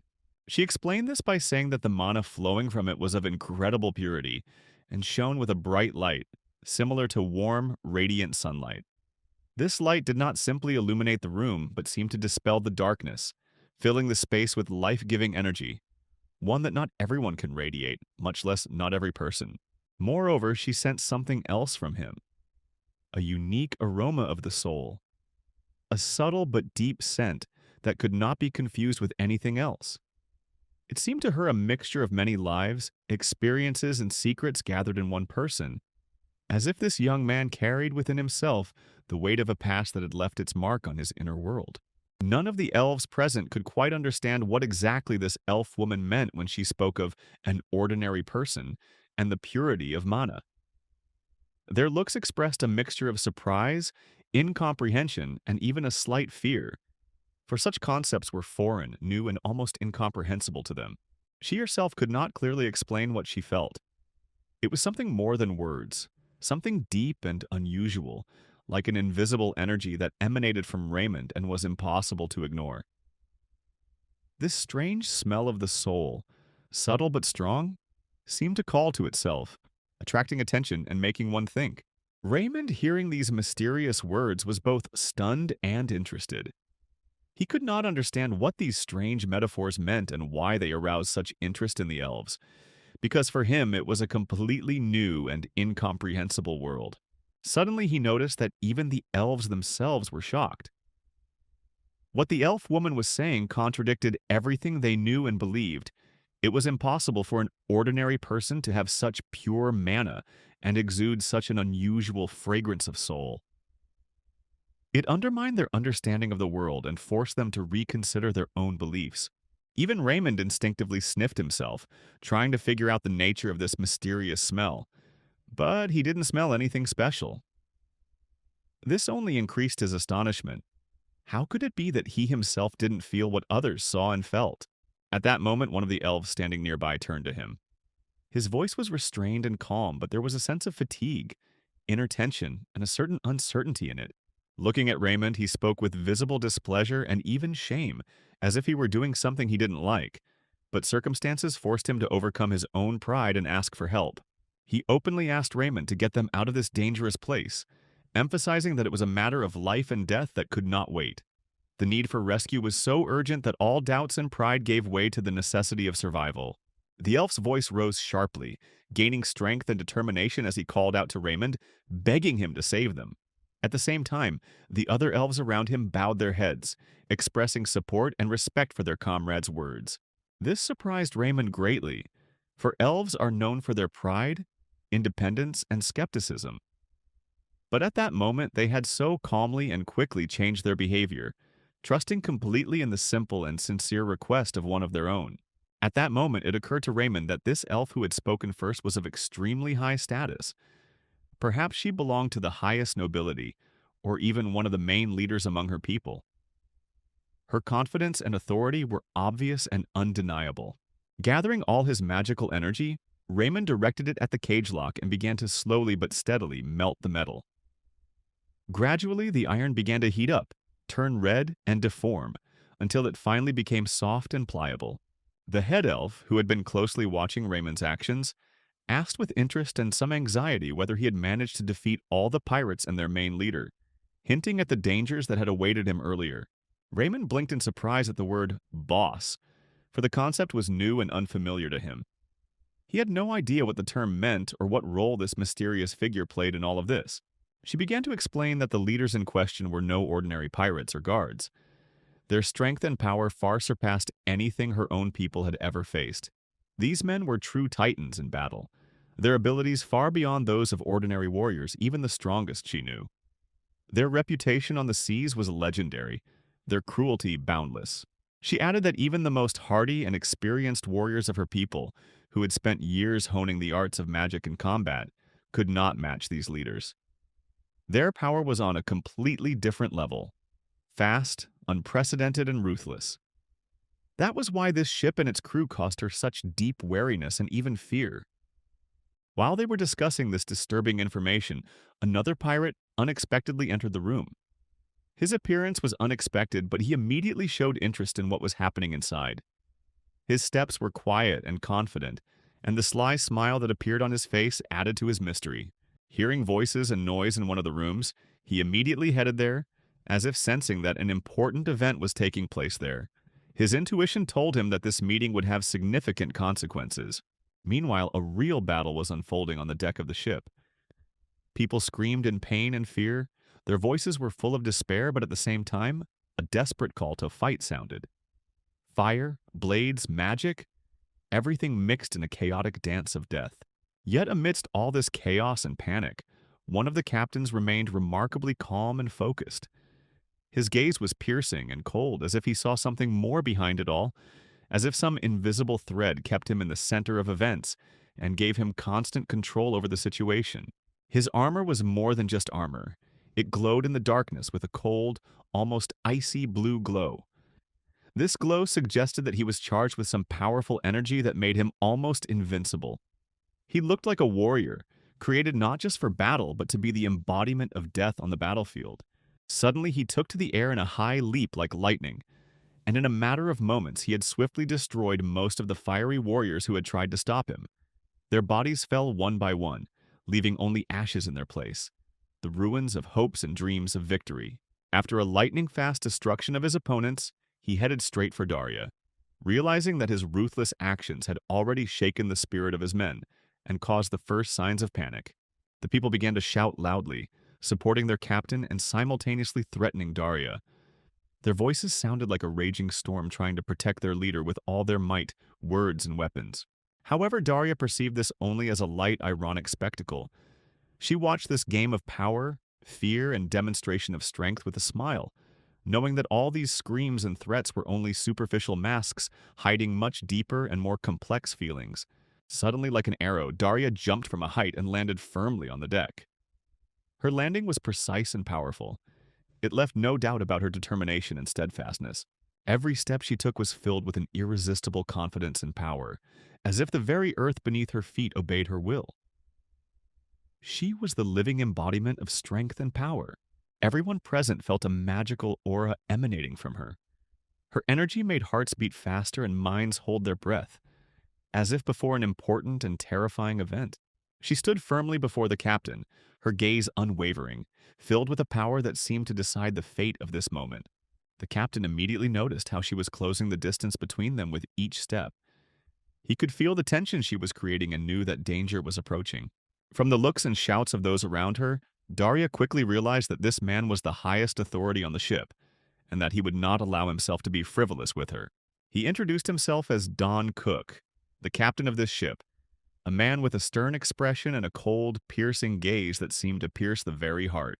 Daria instantly noticed that he was surrounded by an armored aura, a magical protective field that made him nearly invincible in battle.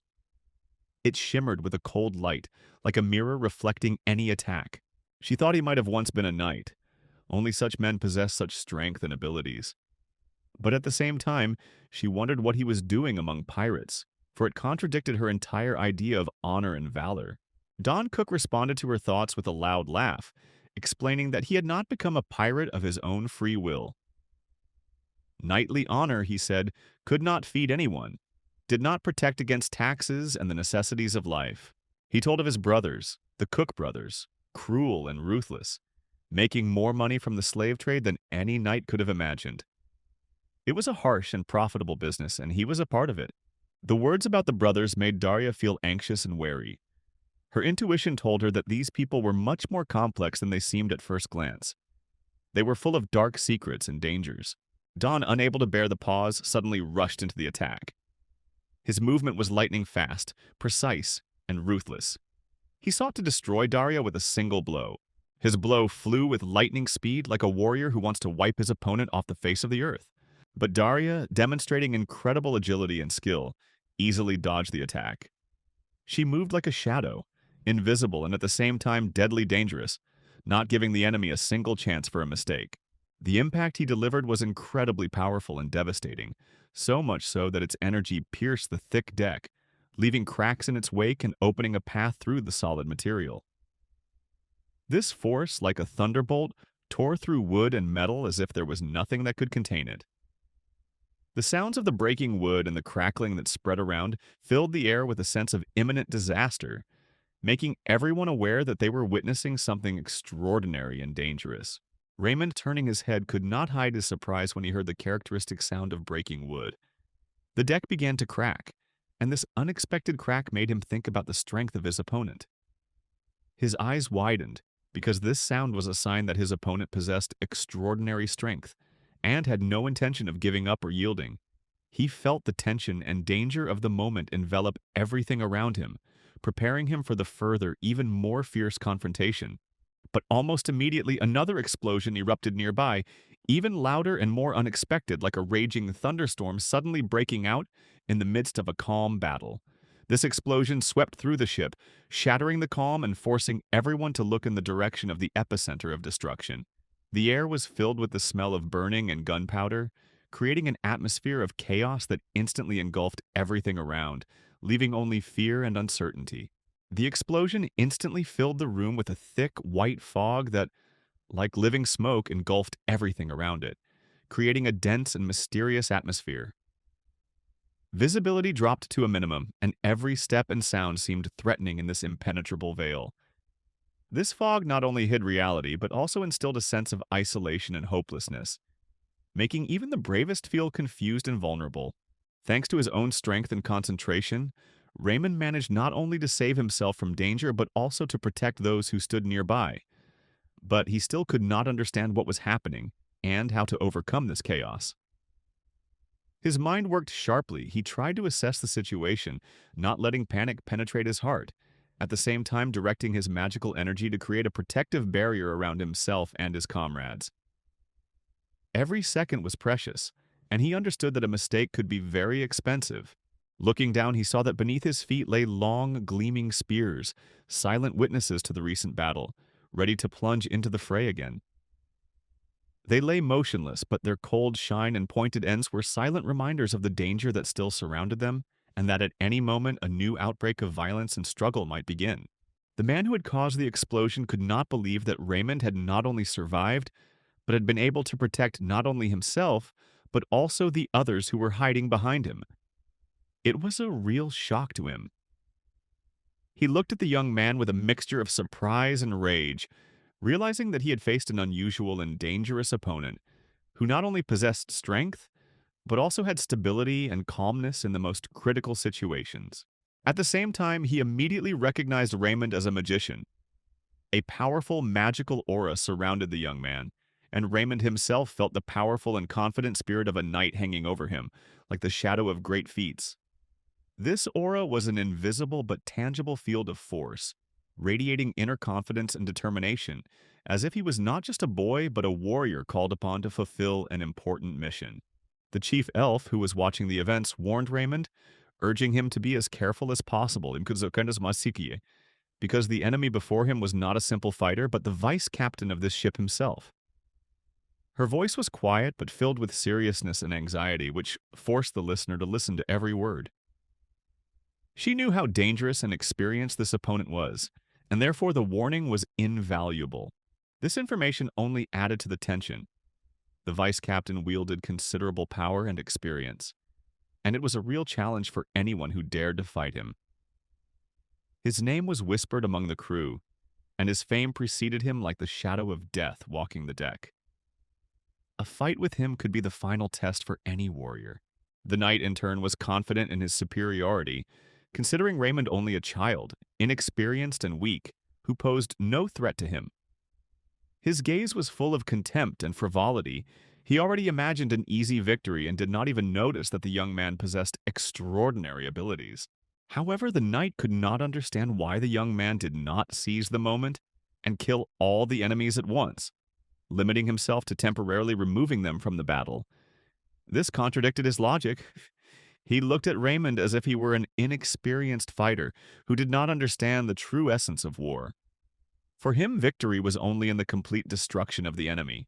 For the knight, the only true defeat was death, and he decided to show Raymond how things were done in his world, ruthlessly and to the end.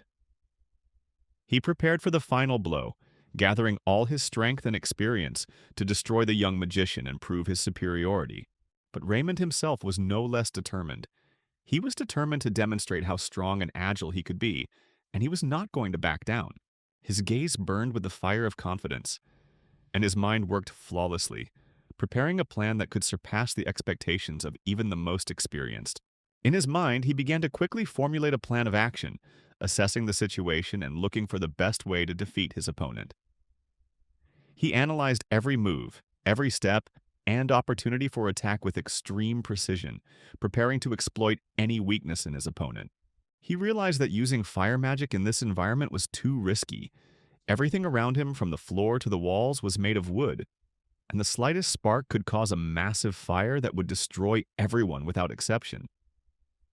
This forced him to look for other options to prevent a catastrophe and save the lives of his allies.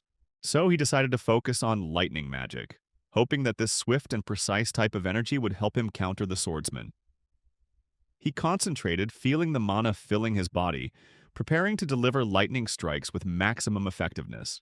However, the swordsman proved to be extremely skilled. His sword easily deflected the lightning strike as if it were just a weak obstacle in his path. This skill showed that he was not just a fighter but a true swordsman, able to control any attack and react quickly to danger.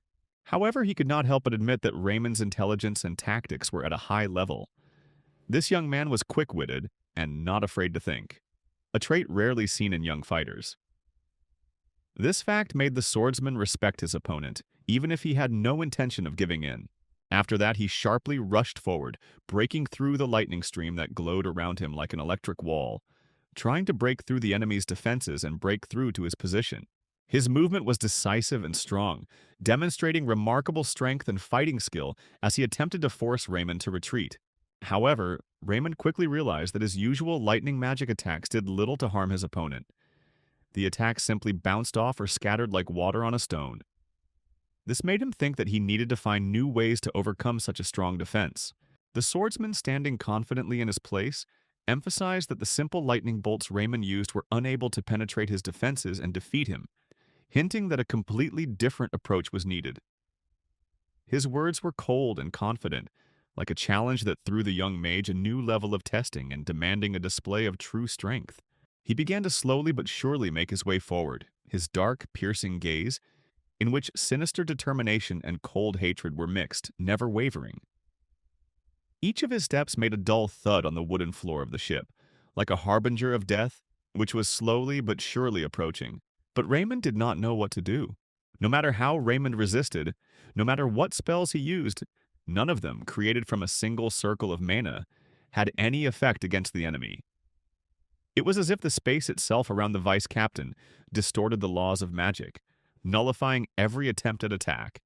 The air around him became thicker, Magical currents blurred like waves in a stormy sea crashing against a rock. It seemed as if the enemy's dark aura enveloped the space, turning any magical energy into emptiness, making Raymond feel powerless in his own hands. Meanwhile, the vice captain was steadily approaching, closing the distance with every moment, like a predator following the trail of its prey. His movements were concentrated and inevitable, like an invisible chain tightening around its prey. Around his figure, a dark aura seemed to hover, pressing on space and soul, subordinating everything to the will of a ruthless warrior. He swung his sword as lightly as if he were holding a feather, and his eyes burned with a fierce fire full of determination and contempt. Every movement was precise and deadly, like a graceful tango, where each blow was a step towards the death of the opponent. His gaze pierced Raymond through and through, mercilessly and unmistakably identifying weak points. The blade of his sword deflected each of Raymond's lightning strikes, absorbing the electrical surges and isolating them as if they had never existed.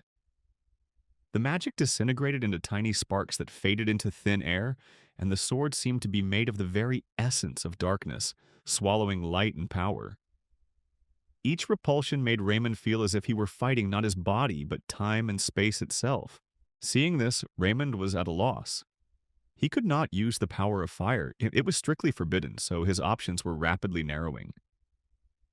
An inner voice reminded him of the rules, the restrictions that he had to follow, and his body was filled with anxiety that the usual methods of struggle had proved useless.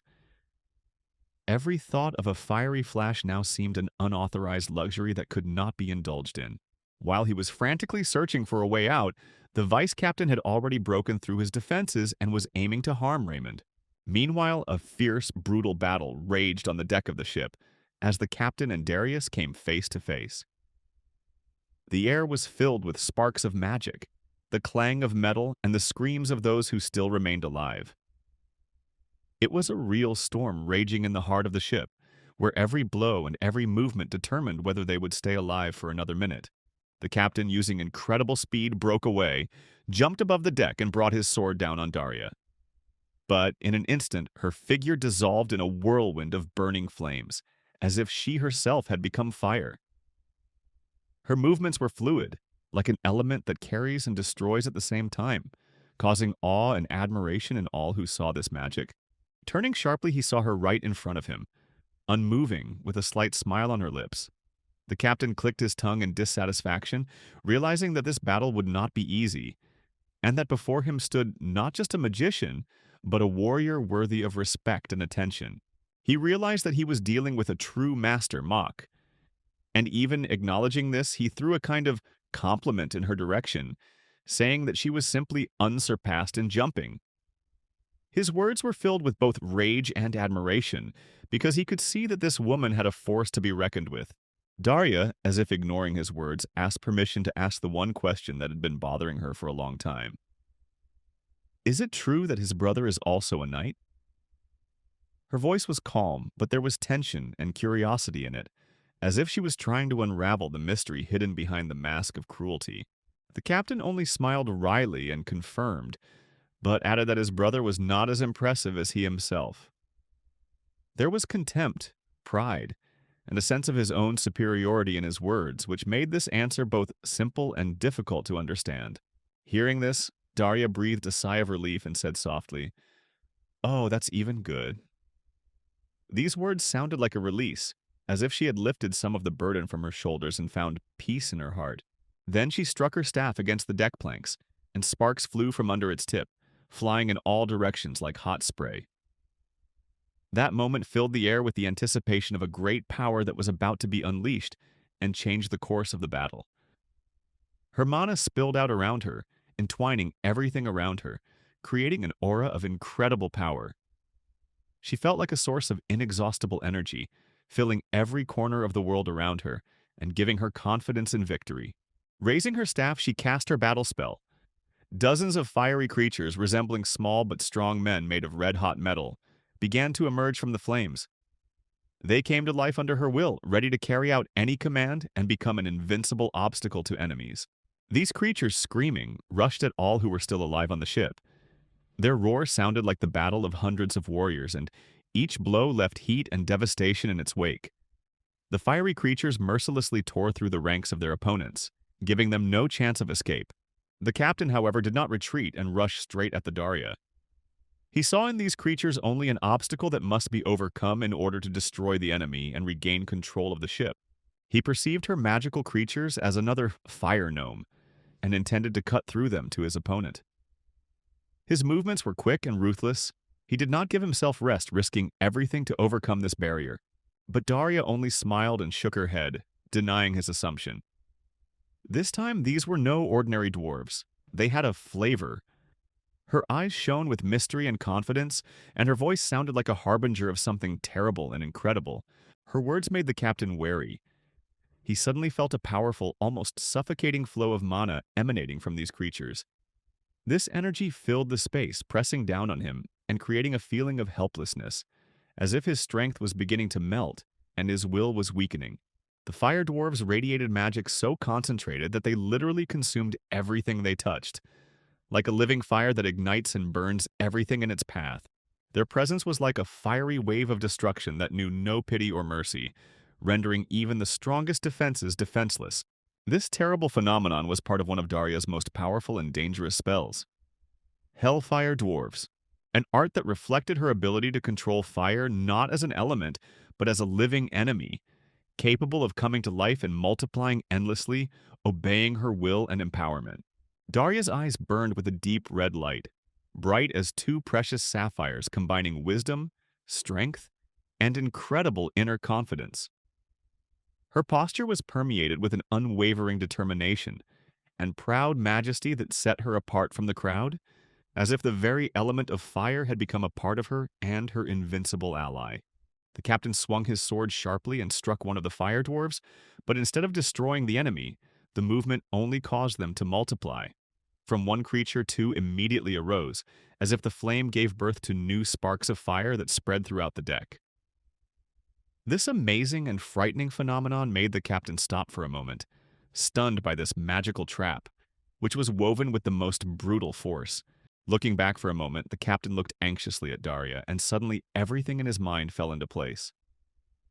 Feelings of fear and respect mixed into a complex mixture, revealing to him the depth of her magical power, which he could no longer ignore. Now he knew for sure that he was not just a simple magical warrior, but a real witch from the legendary Fire Tower, a place about which terrible and majestic legends were spread. However, a question that remained irrelevant sounded in his mind. What exactly made this powerful sorceress appear here, among these scoundrels and pirates? Meanwhile, deep inside the ship, in the narrow and dark cabins, another equally intense battle was raging, a clash between Raymond and the vice-captain. There was no longer any room for magic tricks here. Only sharp blades, cunning maneuvers, and ruthless determination remained. The vice-captain, despite Raymond's incredible skill, was finally able to break his magical shield. This protective barrier that was designed to protect not only the magician himself, but also those who stood next to him behind his back. However, when the fragments of the magical barrier scattered in the air, the enemy expected to see Raymond weakened or even paralyzed. But instead, emptiness appeared before his eyes. The young man disappeared somewhere from his field of vision. Looking around in surprise, the vice-captain noticed that Raymond was on his side, as if escaping from a trap, moving so swiftly that even an experienced fighter could not believe such speed and agility. What surprised him even more was that the young man managed to swiftly repel an attack that seemed to be about to tear him in half. This blow should have been the end, but Raymond defended his life with superhuman strength and determination. The young man enveloped his body in an invisible shroud of magic that greatly enhanced his physical abilities, increasing his speed, strength, and endurance. This moment made a real impression even on the battle-hardened vice-captain, who felt that he was facing an opponent of a new level. However, even such efforts did not change the overall situation. Now Raymond was like a cornered rat, trapped, surrounded on all sides by the enemy, and every step could be his last. Suddenly, amidst the roar of battle, one of the elves, the leader among them, addressed Raymond. Her voice, cold and clear, cut through the chaos, forcing the young man to momentarily turn away from the fight and concentrate. However, his mind was in complete disarray. No clear decisions or strategies, only confusion and fear of the knight, whose strength seemed unwavering and invincible. Raymond had only seen such an extremely strong opponent once in his past life. Then, in harsh circumstances, he had to face a knight capable of destroying groups of enemies without any pity. Then this knight single-handedly defeated an entire group of mercenaries, leaving them no chance, showing strength that bordered on inhuman and resilience that was impossible to break. The reason for that bloody conflict was absurdly petty. One of the mercenaries accidentally touched his shoulder, which caused an uncontrollable explosion of anger and rage. Only the accidental intervention of a human magician who sided with the mercenaries allowed them to survive. He managed to confront the knight and equalize their forces. This mage and knight met in a fight on equal terms, each demonstrating their unrivaled abilities that could break even the strongest wills. But that encounter became one of the fiercest battles Raymond had ever seen, a story that left a mark on his memory and heart. And it was then that only this one magician was able to calm the knight's furious anger, stop his storm of destructive power. He did this not through strength, but through cunning, taking advantage of the fact that the knight wore only one layer of armor, which was his only vulnerable point. Recalling this episode, Raymond felt his body fill with determination and inner strength, like a fire burning in his chest. He remembered how this particular knight had started creating the barrier and what he was like. And a plan instantly flashed through his mind, and he began to concentrate, creating magical armor that would protect him from further blows. The vice captain, without wasting a second, rushed into the attack again, seeking to break through this defense and destroy the young magician once and for all. The tactic seemed to be working. The shield began to slowly, piece by piece, crumble under the merciless pressure of his powerful blows, threatening to break through the last barriers. But Raymond was not going to give up. Immediately behind the first armor, he created a second, then a third, preventing the vice captain from getting close, keeping his distance, and maintaining control of the battle.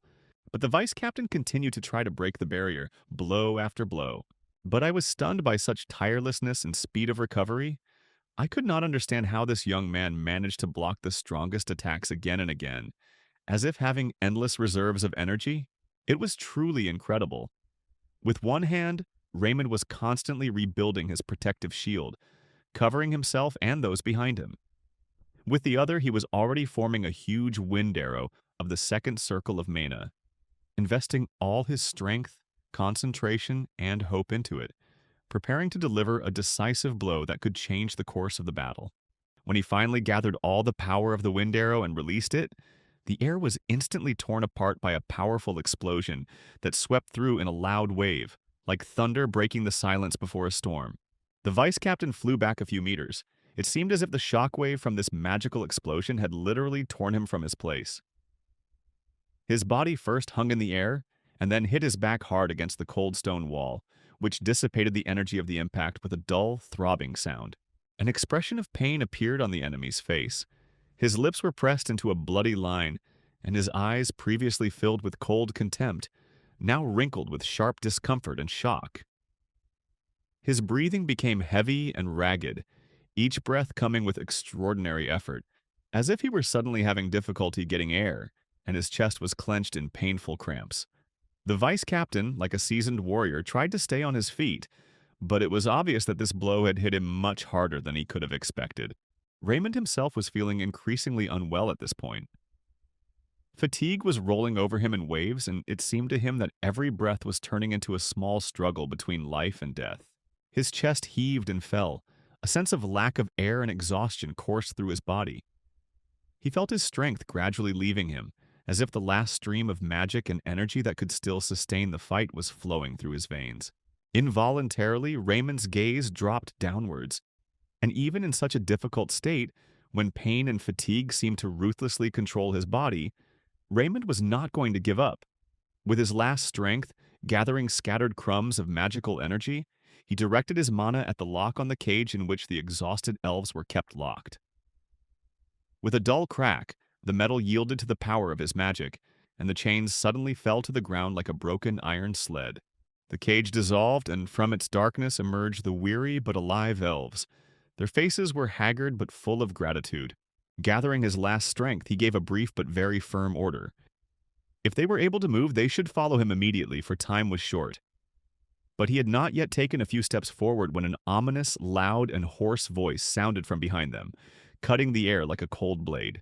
It was the vice captain. Surprisingly, he had not yet lost consciousness, although he looked as if he were standing on the verge of death. His face was distorted with rage and cruelty, his eyes burned with a real flame of hatred, and his every movement filled everyone around him with anxiety and fear.